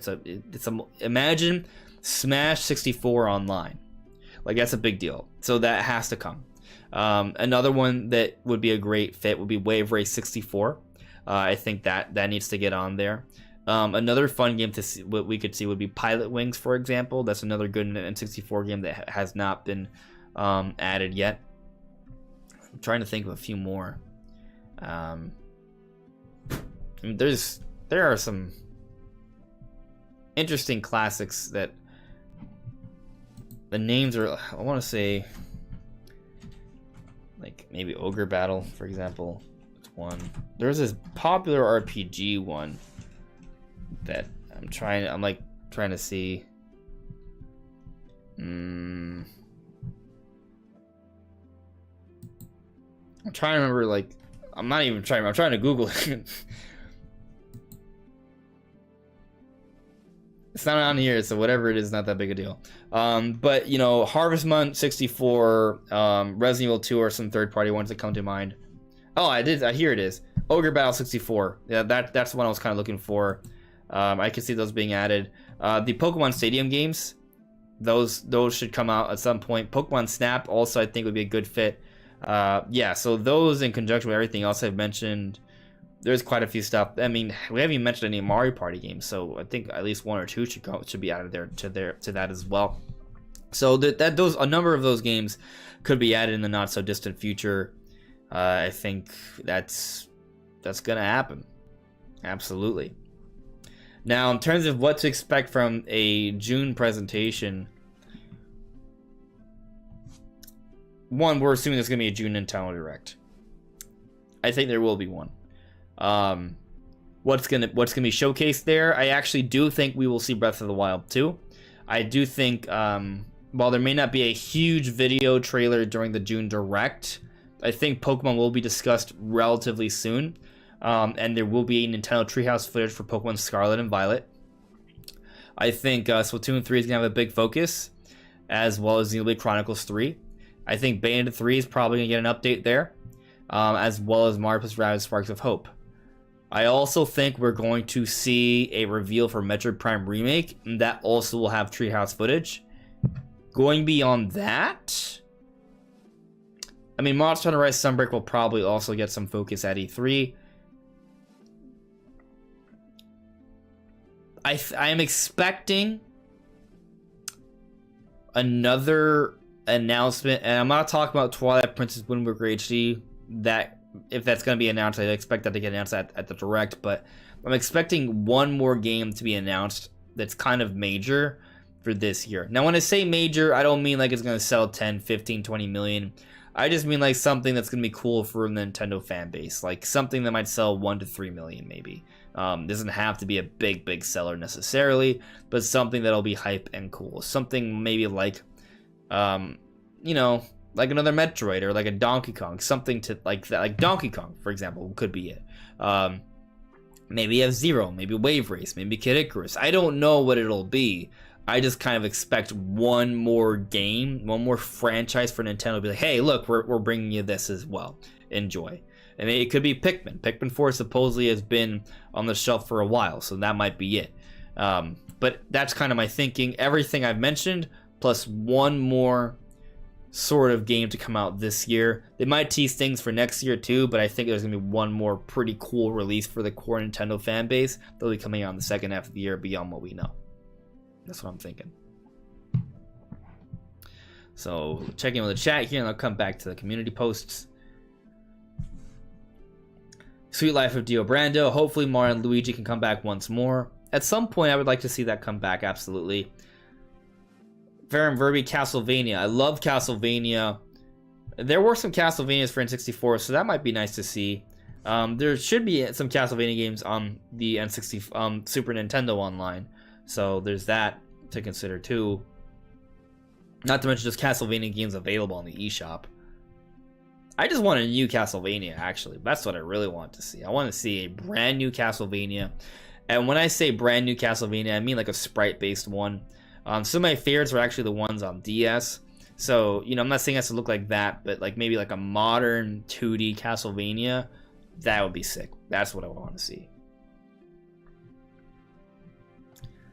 But let's check in with the community. Let's go back to the community post here. So, interestingly, Sweet Life of Dio Brando, this is your, coincidentally, you were the next one up. Will Nintendo try VR again? And by VR, I assume you mean virtual reality. I'm not sure what else VR would be, but, you know, just specifying, just in case. I think the answer is yes, actually. And the reason I don't even think it's that crazy. We saw Nintendo explore VR with Labo on Switch. I wouldn't be surprised with Switch 2, perhaps, with the improvement in hardware power, that maybe they have some sort of expansion or peripheral that you buy in conjunction with Switch 2 that will offer up a more dedicated VR option. I do not think that's a stretch. I think that could happen at some point during Switch 2. And even if it doesn't happen on Switch 2, I can see Nintendo going back to it again. Nintendo's played around with the idea with this idea in the past, and I don't think Nintendo is gonna stop. Obviously, you have the Virtual Boy, but you know they even had they explored concepts of having that screen right in front of you with the GameCube, and the 3DS had the 3D effect. I don't think we're done. They did the augmented reality thing, right? And they now do that with their mobile games. I think this idea of playing with what you see, that's not done with Nintendo. That will continue. They have done that repeatedly. So they will go back. And I think the most likely option is what I already said. Maybe just a proper VR solution on Switch 2. But also Nintendo could do something else crazy or wonky in the not so distant future. So I don't think we've seen the end. Not at all. So let's see here. I'll just continue on with the community post here. So Having Hope 5, your speculations for upcoming Summer Direct. What else could they show for Xenoblade Chronicles 3? If they will show Breath of the Wild 2 or not. And there will be a Treehouse After Direct with some gameplay of games, including Xenoblade Chronicles 3. So I kind of touched on this to some extent already. Xenoblade Chronicles 3 will absolutely be discussed during the Nintendo Direct. It will absolutely have Treehouse footage. I do not doubt this at all. Xenoblade Chronicles 3 is one of the major releases for this year. Nintendo's hard pushing and supporting it. It's their big July release. So absolutely, it will be supported and talked about in the big presentation the month beforehand, including the Treehouse. Now, What could they show for Xenoblade Chronicles 3? Well, they could show us exploration. They could explain how that works. They could give us another story trailer. They could give us a bit more of an idea of the combat system. Actually, with the Treehouse, we will get probably the best look and understanding of the combat system, because we'll actually see a hands-on demo of the game being played, and we may also see actual exploration. So we'll have a better understanding of the world and how it's separated or not separated if it's open. So I think we're going to get a good understanding of that at some point during E3, probably with the Treehouse, but maybe also to some extent with the trailer there in the Direct. Will they show Breath of the Wild 2? I alluded to this earlier as well. I think the answer is yes. Just think of it like this. Back at E3 2016, Nintendo showed off Breath of the Wild at E3. Granted, it was the only thing they had to show off, but they showed it off. And then, even though the game was delayed, it came out March. There was a 9-month window there, but it still happened, right? I think the same will happen for Breath of the Wild 2. Even though it's coming out early next year, it still is going to be talked about at E3. Nintendo usually talks about E3. Usually talk about Zelda at E3, or I guess in this case, the replacement for E3, the Summer Direct. And that may be how some people may counter this argument and say, well, this is not going to be an E3 Direct, so maybe they won't. Maybe you're right. But I think for all intents and purposes, this Direct is basically going to be the E3 replacement, and it's going to be pretty much the same thing, just without the E3 branding. That's what I think. I think Nintendo is not going to stop sharing their information. I think they're going to maintain that schedule. It's worked out beautifully for them in the past. I don't think they're going to stop. They're just not going to have the E3 branding, and there you go. It's pretty simple. It'll work out just fine. So that's what I'm kind of expecting for that. I think Breath of the Wild 2 will be there. I think Xenoblade Chronicles 3, we'll learn more about that, whether it's open world or not. I have a better understanding of the combat system. And I kind of already explained a lot of my other speculations for the Summer Direct, so that's kind of pretty much where I'm at right there. Retro Man, predictions of who will join the next Smash game, both returning and newcomers, and some more thoughts about Smash in general. Okay, so it's tricky because I'm not sure when we get the next Smash, right? Like, can it happen? Random thing, by the way, I did mention a few weeks ago that I sprained my arm. You may notice there's like no bruising anymore. I'm still rehabbing it, but I can do push-ups and pull-ups now, so that's a big plus. But anyway, sorry, I saw my arm and I was like, yeah, the bruising's gone. Pretty much. Yeah, it's almost entirely gone. But anyway, Smash. So I think with Smash Brothers, it's interesting because Smash Ultimate's like the ultimate Smash Bros. Game, right? So how does Nintendo follow that up, and when do they follow that up, and will Sakurai be involved? These are big questions that we do not have the answer to.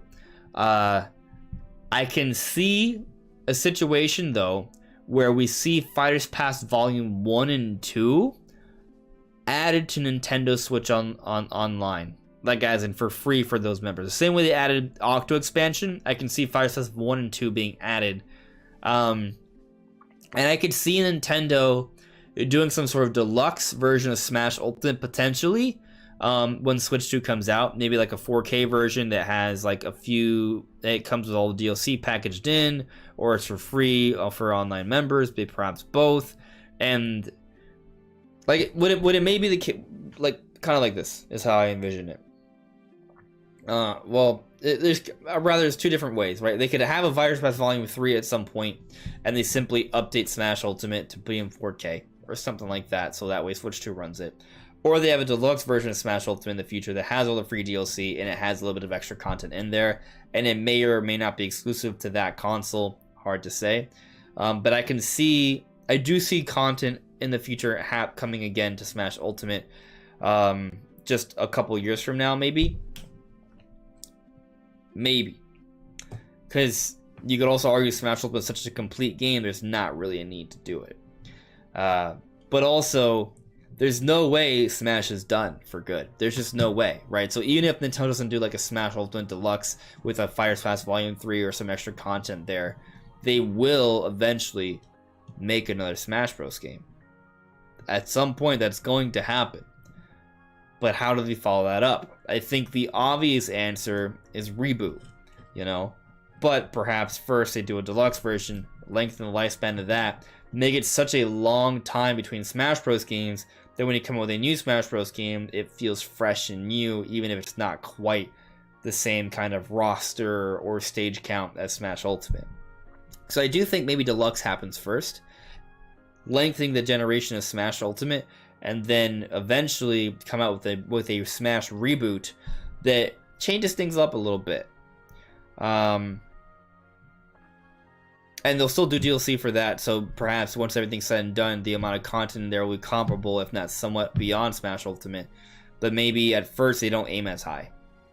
And how exactly do they go about it differently? Maybe they actually do focus on having like legitimate, proper single-player adventure.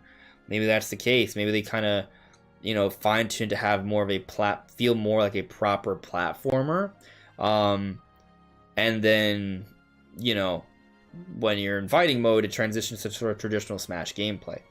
There would be some minor tweaks with the movement that I think would need to be done for that to occur. So that's what I kind of think with that. It may be more of just like a stage layout thing, but I can kind of see something like that happening. In terms of characters, well, really, it does depend on how much time passes. But basically, think characters that are new, that haven't had their chance yet, right? So, for example, we're getting Xenoblade Chronicles 3. Maybe Noah or Mia are added as characters this time around, right? Perhaps a character from Astral Chain, for example. Those are possibilities. What's other new Nintendo stuff that could happen? Or maybe if there's a reboot, they take some cues from Kirby and the Forgotten Land. They give him some of the power-ups he had there, right? Like, for example, the Dragon Fire. That would just be crazy. That purple flame, that would be a cool thing to see with that. Breath of the Wild 2 stuff, maybe we see some champions. Those are possibilities. I'm trying to think. Have there been any big amazing games that have come out since Smash Ultimate that haven't really been represented yet? Well, by that point, by the time we get the next Smash game, right, we'll have Metroid Dread and Metroid Prime 4. So I can see Samus's costumes getting updated. I could see Samus getting updated for the Metroid Prime 4 or Metroid Dread look. Maybe a combination. They have costumes for both. So there's that to consider. Perhaps Silex will have a big role in Prime 4 and eventually will have the opportunity to be a playable character there. Because I don't know how they're going to follow up with Ultimate, focusing more on Nintendo characters, I'm not sure how they'll handle third parties moving forward. That's tricky. That's kind of the special thing about Ultimate with how many third party characters have been involved. So I can see a lot of third party characters not making it just because of contractual things, which is why I think they'll try and stick to Ultimate as long as they can. Moving on here, I'm going to continue on the community posts. Michael, how would you like to see games announced? Do you like early announcements, teasers, but with potential for delay, i.e. Prime 4, Silksong, Breath of the Wild 2, or do you prefer the announcements followed by a quick release?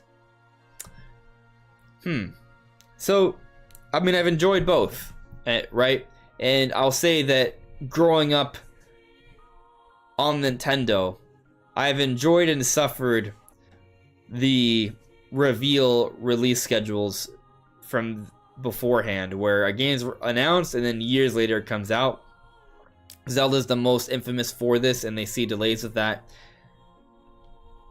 On one hand, it's cool to have something for Zelda and be able to speculate and theorize and dissect every little detail and just think about it all the time and really throw yourself in this potential world and just fantasize about what it could be.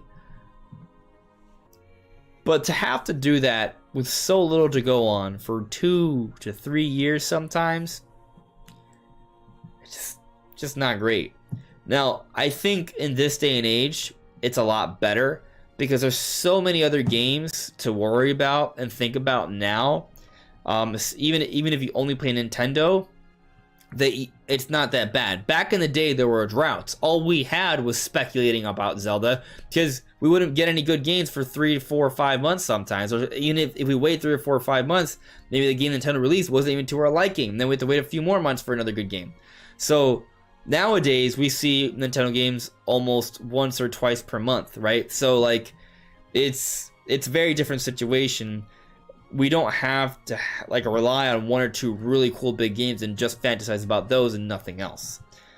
So I'll say in general, I do prefer when Nintendo announces something and comes out with it within a year. I think that's the ideal sort of situation. I mean, I love what they're doing with Xenoblade Chronicles 3. It was announced this February, was slated for September, then they cut down that time to July. That's amazing, right? Doesn't always have to be that beautiful and stupendous, but, you know, within a year, year and a half, I think that's ideal. I feel like they took too long with Splatoon 3. I think that should have been out already too. Just in terms of when they announced it, like in terms of for my personal liking, not a big deal. It's fine because there's so many other games to worry about. But I would say I do prefer the quicker turnaround. I think what's happened with Breath of the Wild 2, not a good look, not good for the game. Do I think ultimately it will still be incredibly successful? Absolutely, but I think the big issue for me is that I remember going to E3 2019, and yeah, I was excited about some stuff. I thought the Direct was amazing. I didn't think the Direct needed anything else. When they gave us the Banjo-Kazooie reveal, had they stopped there, I would have already been saying it was one of the best Directs yet. Maybe I wouldn't say it was the best Direct ever, but it would have been a strong one. But then Nintendo was like, hey guys, guess what? You know how Zelda takes forever to be made? Well, we're developing a sequel. Here it is. And like, I didn't expect Zelda to be coming out anytime soon. At all. I had no expectations for a big brand new sequel to Breath of the Wild anytime soon. I wasn't going to think it was going to be coming out until around now, around this year or next year. But once Nintendo showed it off at E3 2019, that changed everything. I was like, oh my god, they're doing a sequel. They're using the same engine. They're going to pull this out in like 2 or 3 years. Like this is what they're going to do because they want to bring it out as soon as possible. And yet, that's not what's actually happened. So, I don't like that. Like, I love that I've been able to see Zelda. I love that I've been able to speculate on it. But I also feel like they could have waited till 2020, you know? Or even last year. They could have done that. Now, am I saying that I wish they didn't? Not really, because I'm glad we've gone to see what we've gone to see. But they could have, I don't know, like, they could have started in 2020. They could have started in 2021. I think in general they shouldn't do that. And obviously I don't think they meant to do that, but that's just what happened. There was the pandemic, then there's the delay, which they probably didn't plan to do a delay, but you know, it just kind of seems to happen all the time. So definitely quicker turnaround. I think that's better. And it's exciting and it keeps things going. As long as Nintendo has consistent releases of awesome games coming out, there isn't a need to announce something 2 or 3 years in advance because they have a whole bunch of other awesome games for us to worry about in the meanwhile. That's how I think they should do it. Kieran Buckley. What are your thoughts on Nintendo doing little to no content in their sports games, pricing at $60 at launch, and adding free updates throughout 1 year? I think that's a terrible approach that doesn't work. So, I'm assuming you're alluding to Nintendo Switch Sports. I have not actually bought Nintendo Switch Sports yet. I do want to, but believe it or not, I think I'm going to wait until they add golf. Maybe I'll get it a little bit before then, but there is something to your point. Like, I don't like to be negative, and I do like what I've seen from Switch Sports, but the reviews were not great, right? And it's not so much that the game's good. Like, the gameplay's fine. It's just, there's like a lack of content, basically, right? There seems to be that argument there. I haven't played the game yet, so it's hard to speak on that. So it's kind of tough. I don't have a problem with there being free updates after the fact, but I do think Nintendo needs to be careful about what they are offering for $60. Now, I'm not saying Nintendo Switch Sports isn't worth $60, but to some people, it isn't. And to those people, I don't think you should buy it. It's really that simple. If what you see does not excite you, then you shouldn't feel like you should have to purchase it. Like, it's really that simple, right? It's pure business. Like, does the game seem worth it? Buy it. If it doesn't seem worth it, don't buy it. But I think that what I'm getting at here, though, is that it depends sometimes, right? Like, for example, I know how Splatoon works. They come out with a game, and they're going to add a whole bucket load of content for the next year for free afterwards. And some people argue, well, they should just release the game complete. That's relative, right? I kind of like how the game starts in one way and it becomes almost something else a year later with continual updates. I know why they do it to some extent, because they want to kind of keep people coming in for more, keep that online community going. And I personally feel with Splatoon 1 and Splatoon 2 that what I got was a good $60 value. I didn't feel like I overpaid for those products, and there was still free content coming out after the fact. So, to me, that was just a positive. And also, I'm one of those people who doesn't beat the game like immediately, right? Like, I'm going to be playing it for a while, and you're not going to be able to go through all the content in one day or 1 week, and after a few weeks, there's already going to be some new content already being added, right? So I have no problem with how they handle Splatoon 1 and 2, which is somewhat similar to Switch Sports to some extent, not to as big of a degree. Switch Sports is not getting like repeated updates like Splatoon is my point. So I'm not sure, right? I have heard the complaints. I do want them to add more content. It is a shame that it seems like there's not that much content in there. I haven't played it yet, so I can't say emphatically if that's the case or not. The game does have multiplayer, does have online, so I think that can go a long ways towards extending that enjoyment and gameplay of the game. But also, it is a little disheartening to hear they don't have as many sort of mini game options for each individual sport. So until I play it for myself, I can't give you a more complete thought than what I've already given you. So I'm not sure, but I definitely think Nintendo needs to be careful about how their games are presented. I don't think they always do it, but it looks like with Switch Sports there is some sort of disappointed with the amount of content that's in there.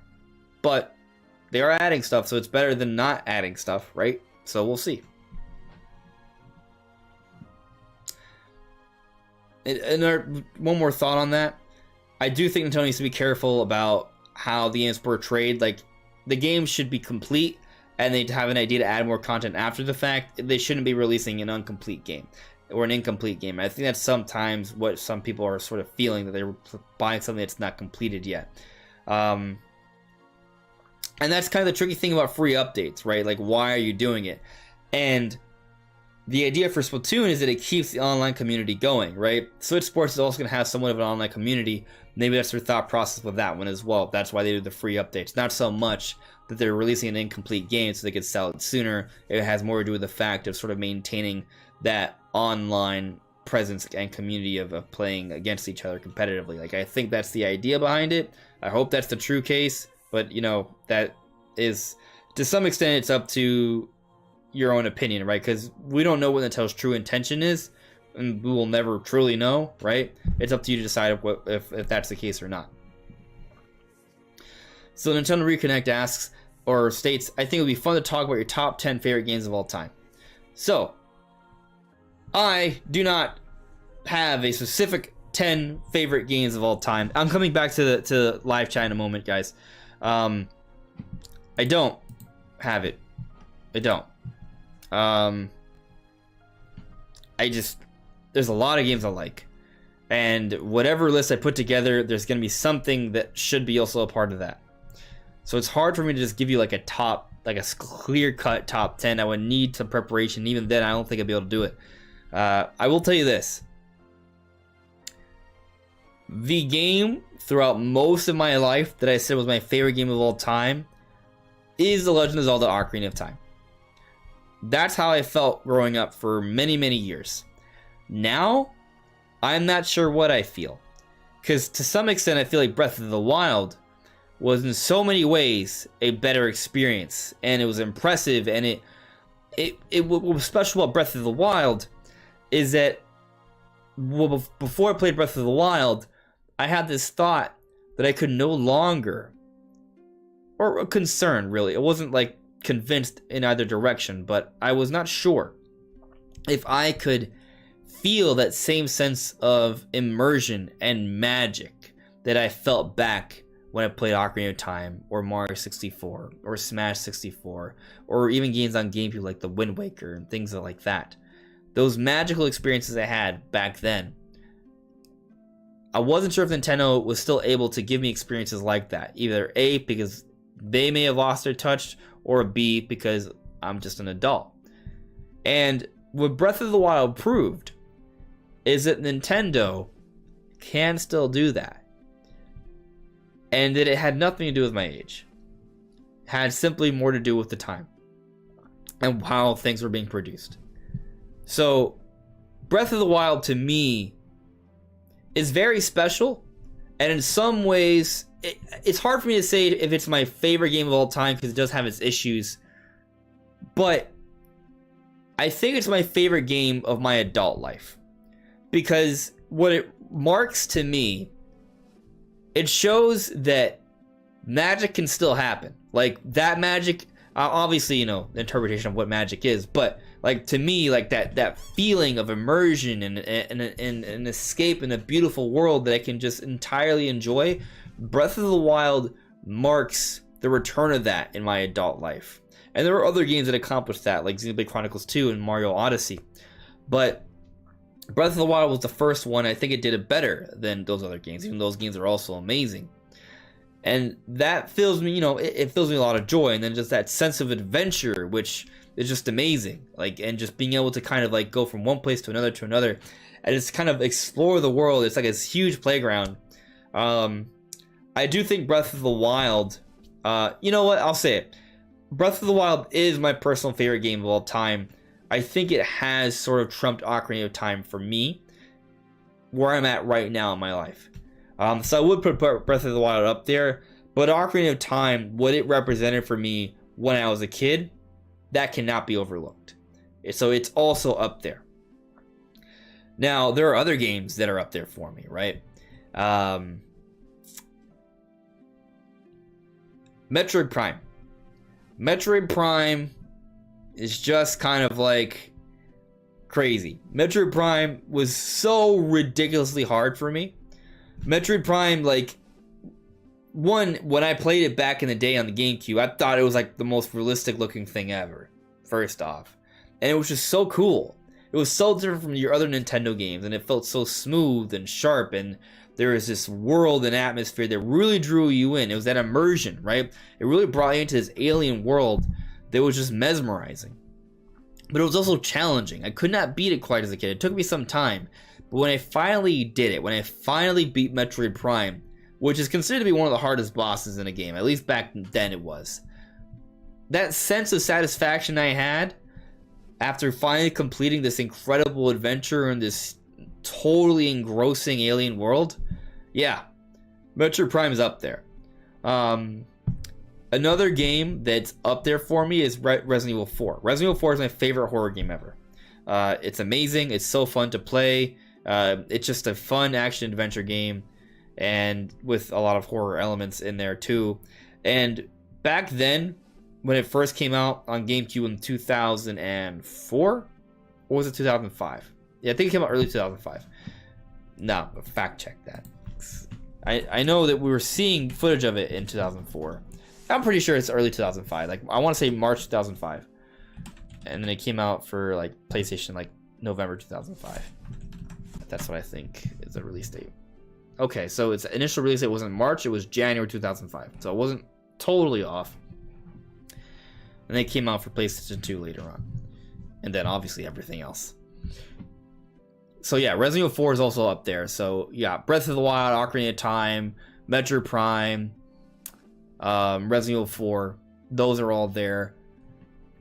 Now, for Xenoblade, that one's tricky to me. Because like I kind of like all of them. A lot. Like a lot. But I can't, I don't know where I should... Like, my first Xenoblade game was crazy because I was just kind of shocked at how long the story was and how crazy the adventure was. But I think I got even more drawn in to Xenoblade Chronicles 2. That game actually made me cry. Because I just got so drawn to the story, and the combat system is one of my favorite combat systems ever. So that's up there. Xenoblade Chronicles 2 is one of my personal favorite games ever, even though I totally recognize that from an objective perspective, there are some things about the game that make it lesser than other games. It's a great RPG, but it does have its issues. But for me personally, it's still up there. And all the other Xenoblade games are close, but I'm not going to put in any of the Xenoblade in my top 10. Now, I want to kind of like... It's tough for me to like put in a Mario game. No, Mario's in there. Don't get me wrong, Mario's in there. I just don't know if I should put more than one. If there should be like 2 or 3. Because obviously Mario 64 has this level of nostalgia that I enjoy. But I don't think I can put Mario 64 in my top 10. I have an incredible amount of nostalgia for Mario Sunshine, but I also don't think I could put that in my top 10 either. Even though I love both those Mario games dearly. Mario Galaxy 1 and 2 are weird because they kind of blur in my mind. So I rather just think of like the Mario Galaxy series as one complete game. And when I think of it in that way, I kind of want to put that in my top 10. But then there's also Mario Odyssey, which is also special in its own right. So you know what? I'll throw Mario Odyssey and Mario Galaxy both into my top 10. They both get in there. There's 2 Zelda games, there's 2 Mario games, 3 sort of, but you know.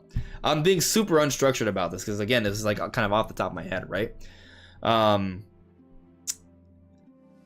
Man, and then with Smash Brothers, what do I do about Smash Brothers? And then Mario Kart. It's just so hard. It's so hard because like, I'll tell you this, Mario Kart 8 is by far my favorite Mario Kart game. Hands down, there's no question in my mind that it is my favorite Mario Kart game. With Smash Brothers, it's different though, because a lot of it comes down to the company I get to enjoy it with, right? Because I think Smash Ultimate is clearly a better game than Smash for Wii U and 3DS in my opinion. And I think Smash Ultimate is also clearly a better game than Brawl. And actually, you know what, I'll even say, I think Smash Ultimate is the most proper and complete Smash Bros. Game by far.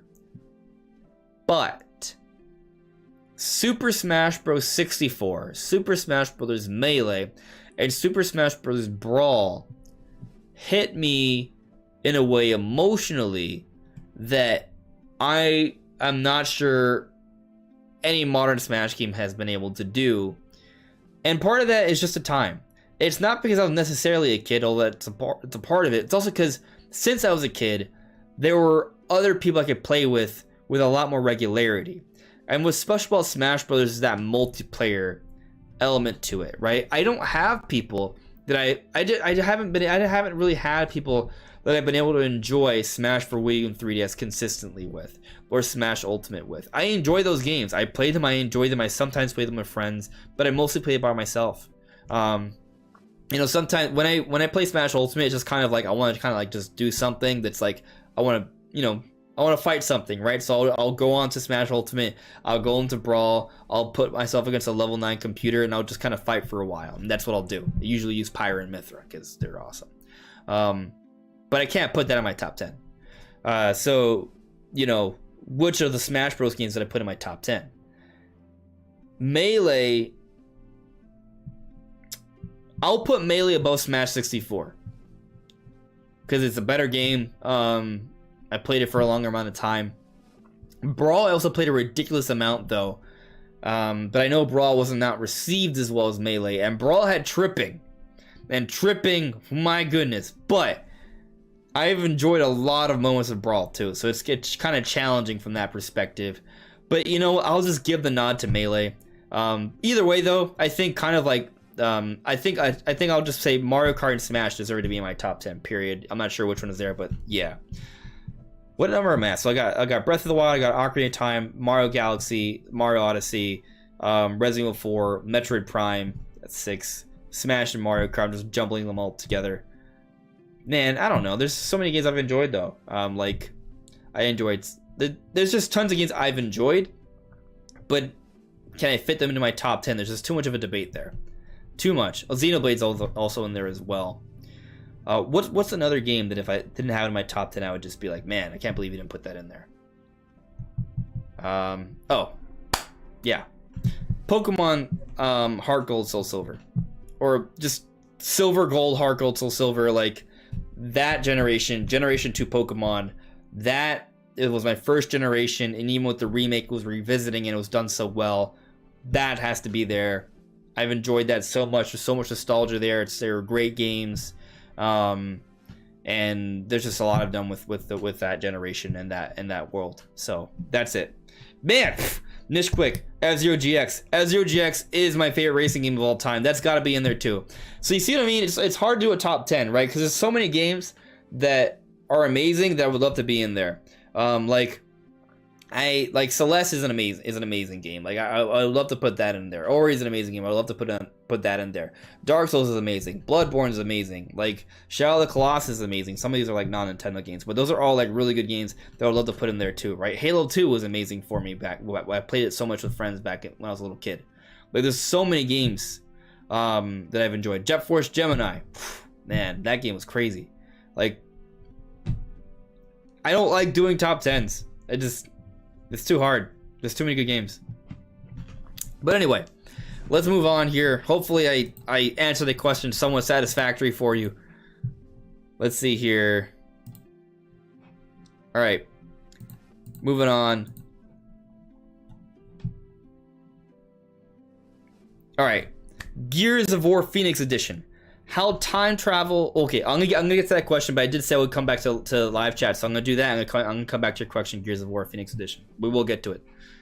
Let's see here, because there's definitely been activity in the live chat that needs to be addressed. Nintendo Academy, catching your first on Just Restart stream. Thank you so much. Arlex, please tell me the song is playing in the background. So there's 2 songs playing in the background. One is the Gate of Time from Skyward Sword, and the other is a Satoral Marsh from Xenoblade Chronicles. So there you go. Hopefully you heard me. Guy you don't know. Mario's Fireball and Smash 64 sound like a bomb explosion, which was epic. Man, I think about Smash 64 is so cool. Like I remember the tower, the Silphco Tower, where the Pokemon level, where their Pokemon would just come out and just kind of like there'd be a Charmander or a Chansey or like a Pichu. That was cool. It just back then, my imagination was so like you just on another level, right? So you see these simple things, but you just associate so much more to it. There's so much magic there. It's just fascinating to kind of think about, because when I think about Smash, you see these characters, you see these backgrounds, and I just associate so many other ideas and thoughts with that, which is just, you know, it's so hard to just put a top 10 list. It's just so hard.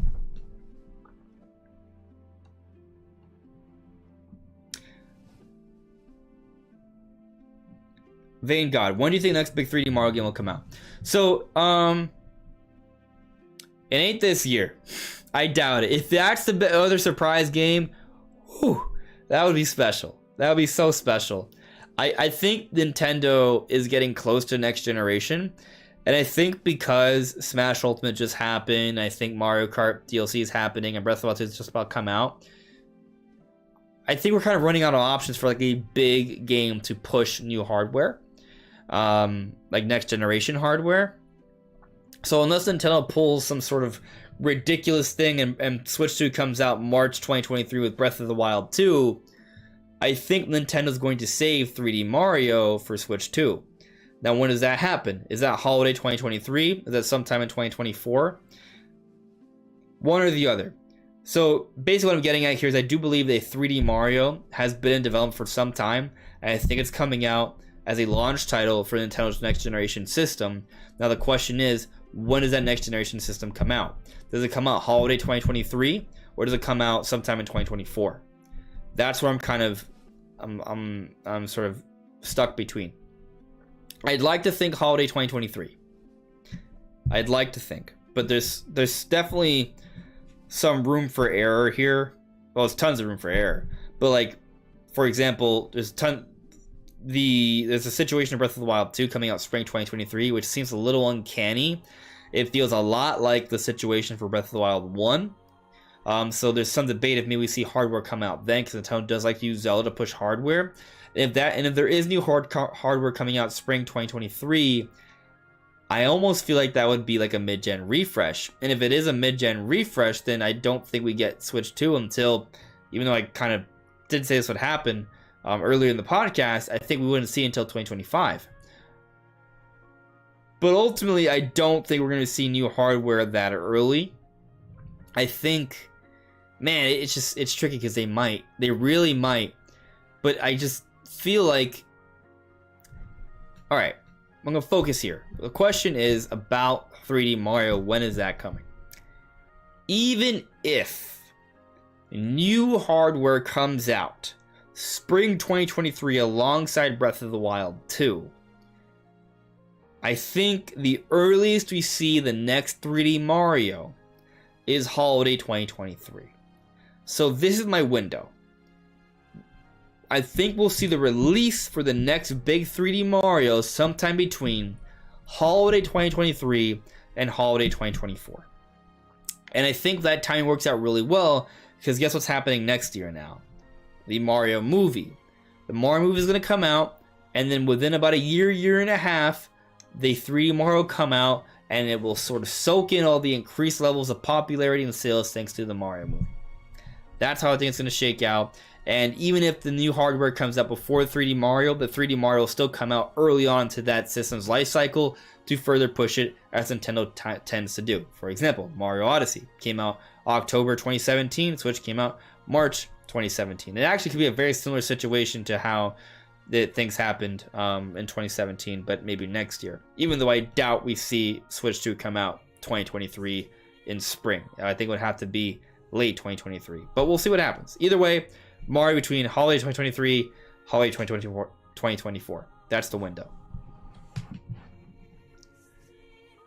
All right, so that was a live chat replay. Ravenbeak would be a cool game to come back from the dead. That game never came out because Retro Studios canned it to make Retro Prime. Yeah, MSTR Classy. I had answered the question already in terms of what music's playing. It's Gate of Time from Skyward Sword or Satoru Marsh from Xenoblade Chronicles, because I have two different tracks playing, kind of interchanging. Rel added me. Nintendo Switch Sports is amazing. Don't believe the reviews. I already have 15 hours. I love the rollout method they're using. Makes people come back to the game. An interesting point. Beat Queen is saying Switch Sports is $40. Oh, if it's $40, then like, what? Is it actually $40? Maybe at Walmart, because everything's discounted there. Why haven't I bought it yet? Why haven't I bought it? What's wrong with me? I just been busy. Got a lot going on. What's the price? Come on. I know there's a bundle price that comes with a Joy-Con strap thing. I'm like on Nintendo's website to see the price. What's the price? Tell me the price. Come on, stars, stop loading. How expensive is it? It is $40. If you go to Walmart, it might even be cheaper. I'm buying this tomorrow. Well, I have to work tomorrow, but I'll buy this. I'll buy it this week.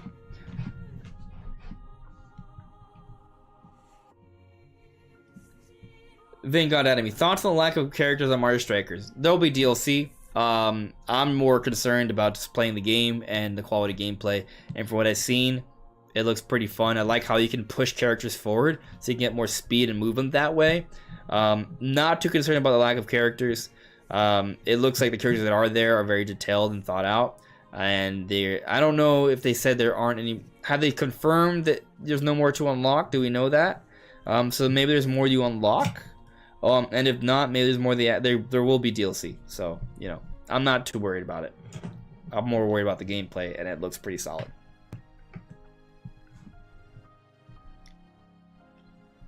Real at me. I think the games are complete. They're just rolling out to keep the game relevant, just like Nintendo probably has the games finished now. I'm expecting the same for Mario Strikers. Could be. Just have a rollout of content.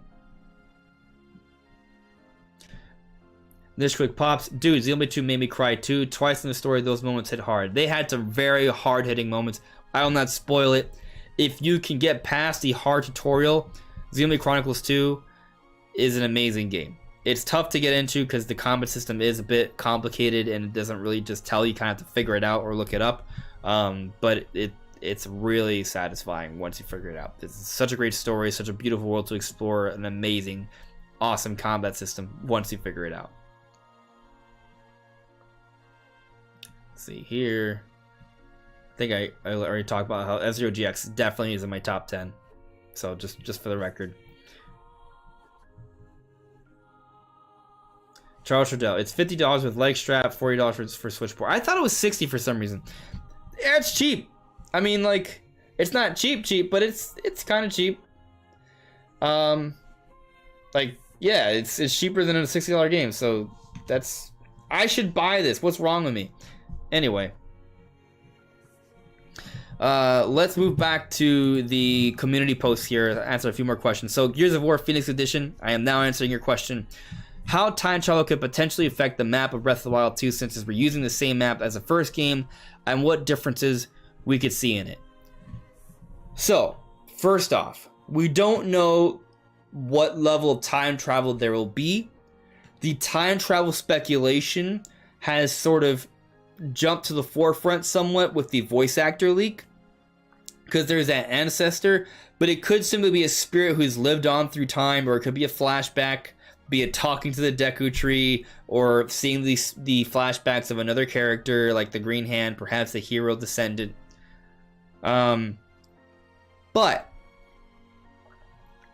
something interesting about Breath of the Wild 2, I will come full circle here, is I remember before Breath of the Wild 2, with Breath of the Wild 1, a lot of the speculation for the DLC was that they were going to have some cool time mechanics, like maybe time mechanics that would reverse some of the ruins so you could see towns in their proper state before the Great Destruction.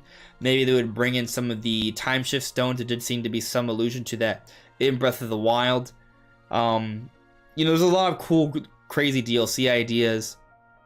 Maybe something related to the underground of Hyrule, since there was something weird going on there. And what it seems to have been is that, not even seems, they already told us a lot of DLC ideas carried over into becoming the sequel. So a lot of the speculation for the DLC for Breath of the Wild 2 is that there would be some time mechanics. Now with Breath of the Wild 2 being a product of these DLC ideas, maybe there will be some time mechanics in actuality, right? And we have seen that there is the new sort of time stasis mechanic where you can freeze an item that's moving in time, a projectile, and then reverse its time. That's crazy. That's awesome. But with that mechanic, we're assuming it's a time-based thing. Maybe it's just like a reverse kinetic energy thing. Could be that.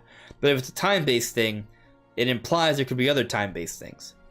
And because there's so much ruin, and because there's clearly a theme of things happening from the past, Ganondorf from the past, this ancestor of Daruk from the past, this ancient civilization, all these ruins, we're gonna explore this in some way and learn more about it, but could we actually go back in time? I think there's a chance. Now, I don't know if I like the idea of it being like a light world, dark world thing, or like an Ocarina of Time thing where you jump between one time and another. It's basically just two separate worlds that have similarities. But what I do like is perhaps bringing back time shift stones, or there being spaces. There are pockets of time and of space time, I guess. I don't know. There will be certain areas in the map that will be in a different time. Perhaps via time shift stone or some sort of other crazy magic, which would allow us to explore areas that are destroyed in Breath of the Wild, but are in full functioning, beautiful glory in this little pocket of time that's in the sequel. I think that there's a possibility there. And we think about Castletown and how there's actual cutscenes that showed a fully sort of like designed Castletown, but we never got to fully explore that. It just was kind of a tease. We got to sort of explore an Age of Calamity, but it's not the same. It will be interesting if we could finally truly explore a proper, healthy, non-destroyed castle town. But the only reasonable way we're going to be able to do that is through time travel. So if there's time travel, that's how we could that could be accomplished. And what I love about this idea, and I think I talked about this. I did talk about this to some extent with Brandon last week, is that you could have towns or areas that you go back in time for, and there could be different creatures or items that can only be accessible by going to these areas that are in the past. And perhaps there are certain keys or items that go beyond just side quest stuff that you may need for story progression. Perhaps that's the only way you can activate a certain dungeon. Maybe even in order to fully access a lot of these ancient dungeons, in order to perhaps reforge the Master Sword, there's going to be a need for time travel to go back to when the dungeon or temple was actually fully functioning and could offer that magic or whatever it is to restore the Master Sword. So it could be pretty cool. They could really do some playing with time mechanics here, whereas different areas that have different times. But again, I personally don't like the idea of them just dividing it into a light world, dark world sort of scenario, at least from a time perspective. Areas being able to go back in time would be cool, and if you can sort of mess with that a little bit, that would also be fascinating to see as well. So I wouldn't mind that. That would be pretty cool. And there obviously, I already touched on some of the gameplay implications there. Like imagine, this could get weird, right? But so the Terrytown side quest and how you do a little bit of a romantic pairing. What if there's a character in the current time that is just alone and can't find anyone, but the only person that's for this person actually lives in the past? So you actually have to take this person to this town that only exists in the past so they can live out their life with them. Like, I could see some sort of weird stuff like that may seem weird, but please keep in mind, this is The Legend of Zelda. There are a lot of weird things in Legend of Zelda. Like when it comes to the characters, there's quirkiness, and sometimes they're really somber. And so imagine this, you do this side quest, you bring this person to the past, and perhaps this person knows full well that in the past, he will not get to live a full life. But he chooses to do it anyway, because he'll get to live a happy life with his significant other, even if it is only for like a few years. So there could be such dark, I can see dark stuff like that happening in Breath of the Wild too, with the side quest. I could totally see that, and it'd be fascinating to see, and it could really bump up the value of the potential side quests we could see in Breath of the Wild too. So those are some cool mechanics I can sort of imagine. I'm trying to think of more potentially. My hesitance to kind of dive more into some of the time mechanics is I don't want them to just do the same thing they did before, like with the time shift stones in Skyward Sword, or the Temple of Time in Twilight Princess, or what they did with Ocarina of Time and Majora's Mask. But there could be something to that. For example, there are things you did as a child in Ocarina of Time that changed things in the future, or gave you access in the future. So again, there could be things that you could acquire or do that could give you an ability that's only obtainable in the past. That relax, I just don't want you to be on the cable. Yes, this is, behold, Kitty. She's sleepy. That's enough. She wanted to drink my water. No water. Do not drink my water. You cannot drink my water. You have your own water. But yes, I can imagine a lot of sort of cool mechanics like that. Hi, how are you? Let's see here. I'm gonna move on. Guy you don't know. I would like to hear your thoughts on video game preservation and Nintendo's efforts toward making their legacy content readily available to consumers.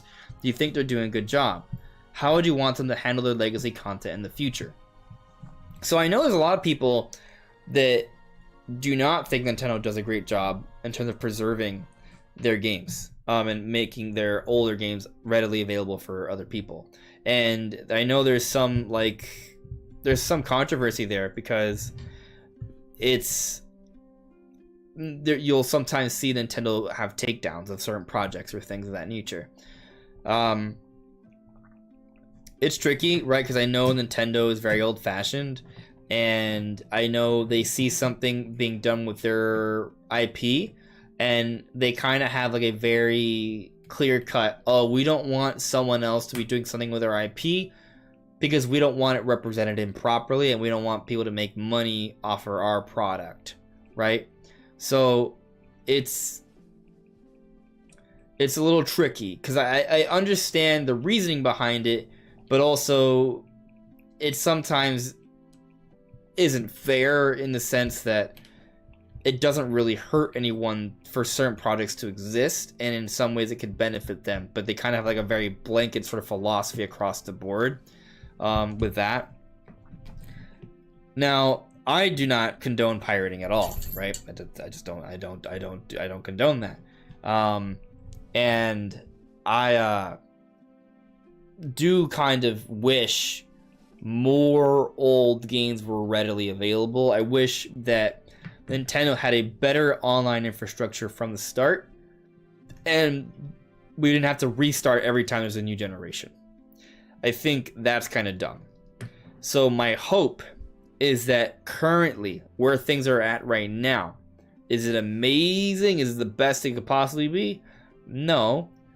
But they have this NES service, they have this Super Nintendo service, they have this N64 service. Yes, it's a subscription service. You don't own them per se, but they are accessible through the service. I hope that whatever it is they're doing, they just continue to build upon it, and it sticks around. So, for example, when Switch 2 comes out, I don't want to start over again. I hope that all these games for NES and Sega Genesis and Super Nintendo and N64 are all available, and they simply continue to expand on it and improve upon it. That's what I want them to do. That's how I think they should handle their legacy content. I think whatever structure they pick, don't abandon it and start from scratch again.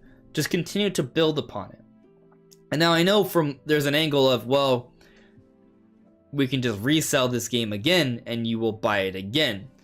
But I think at some point they're going to see that not work out so well. I think to an extent they're not fully benefiting because there are these sort of repeat sales per generation. I hope Nintendo kind of starts to focus on just building up this library, having this library last in between generations through their online service, continue to improve upon it, make it better, and there you go. Now, again, I do understand there is the issue of, well, then I can't own a particular old game. But then I would argue, well, at that point, maybe just focus on collecting the original product.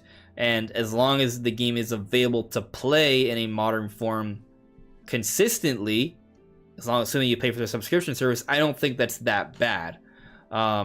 So that's what I kind of think of that. I do think they continue to improve upon what they have and don't abandon it with the next generation like they've done with the last couple of generations. That's just kind of lame. So I got another community post here from Diozam. Have you ever watched Luxon's channel? Some of his Xenoblade analysis videos have been spot on. I'm pretty impressed with his dedication to the series. Maybe having a conversation with him would be cool. Maybe talking about your own personal knowledge of lore implications. Yeah, I mean, I actually have seen a couple of his videos. Maybe we could try and collab at some point. I would have to reach out. But that's not out of the question. Maybe I'll look into that as we approach Xenoblade's release. So we'll see. I'm not going to promise anything. I haven't spoken to this person before, but maybe. So for sure. Now, going into Xenoblade Chronicles 3, just to kind of shed some light on my thoughts on what we know. We know the worlds are fused. We pretty much know for a fact who the two masked characters are. They're leading each faction. They are characters from Xenoblade 1 and 2 respectively. And I think that's amazing. Looking at the main characters, it kind of seems like they are an evolution of what was going down in Xenoblade 2. how there were flesh eaters and things of and blades and things of that nature. It almost feels like what we're seeing is an evolution of what they were. So it's gonna be exciting to see how that sort of plays out. And that might play a role with how apparently some of these characters only have 10 years to live. And I'm not sure what the difference is there, right? Because there are two different factions. Maybe how they evolved are a little bit different. Maybe some come from Xenoblade 1, some come from Xenoblade 2, which it seems pretty clear. But it's gonna be interesting to see if there's been any kind of mixing of that. Stop eating the tape. Don't do that. No tape eating. That's enough tape eating. You're gonna do it again, aren't you? No tape eating. You want the tape?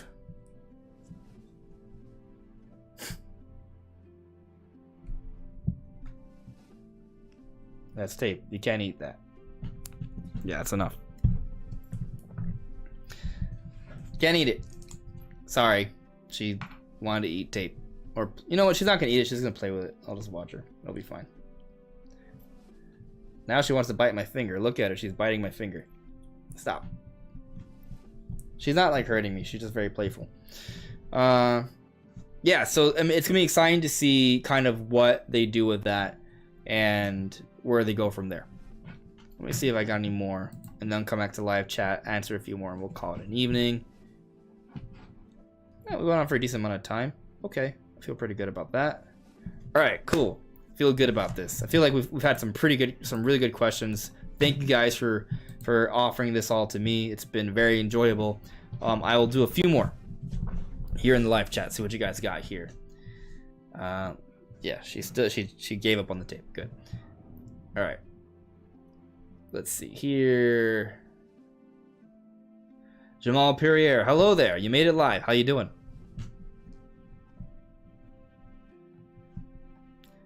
K-Toad, you're saying you agree they shouldn't abandon. They should let the NSO grow and build up more, right? Like, so like right now, maybe it's not the most amazing thing ever, but if they continue to expand upon it, they can really make something special on it. You know, like it can become something.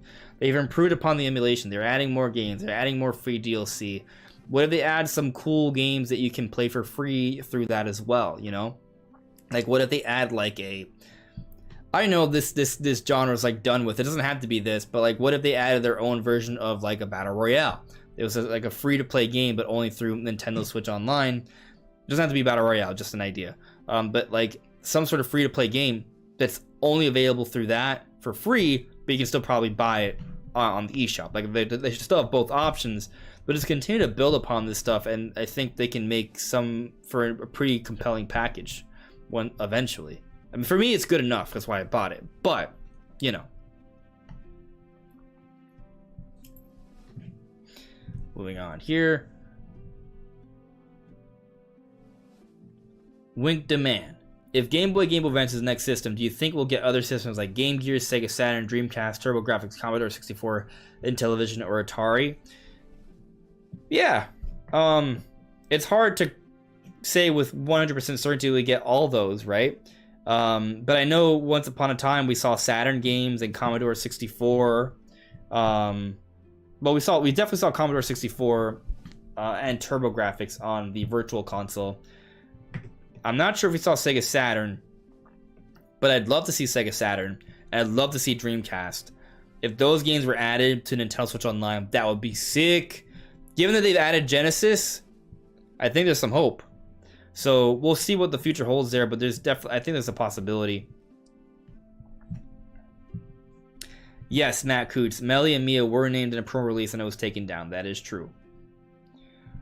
So there is that. But I think we're kind of done. Are we done? She probably just wants to run. All right, you can go elsewhere. It's fine. That's fine. Yeah, I think we're pretty much done, guys. I'm not sure as much as I can say. Like, I mean, there is. I could go forever, right? Like, there's really an obscene amount of things we could continue to talk about here, but I feel like I have addressed a reasonable amount of questions and topics here. There's so much. I will read this one last comment from Rel here. I am loving the way Nintendo's filling out NSO. Have you noticed that Nintendo's adding all their expansion pack DLC to their expansion pack? Loving the wordplay by Nintendo. It is interesting, right? That the expansions are being added there. It is. I have kind of noticed that. Yes. Not thinking it's intentional, just thinking that the wording for Nintendo's online expansion pack is just weird. I think it's just a weird choice of name. But, yeah. And I'm looking forward to them adding more, right? Both old and new. So that's cool. Because I actually never even played Octo expansion. Now I'm probably going to do it because it's for free on Nintendo Online. So I was always meaning to get around to buying it. It's just one of those things that I just didn't get around to doing. So I'll probably be doing that relatively soon. But yes, you know, hopefully Nintendo continues to improve upon it, add more free DLC, maybe other cool stuff in the future. But yeah, guys, I think that's all for now. Thanks for watching. Leave a like, would be appreciated. If you have any other comments or ideas, please share with me on Discord or Twitter. If I take too long on Discord, I'm sorry, I don't use Discord as much, but you can still message me there. I will eventually see it. Twitter, here in the comments, and we'll talk about it in a future video. But that's all for now, everyone. Take care. See you later.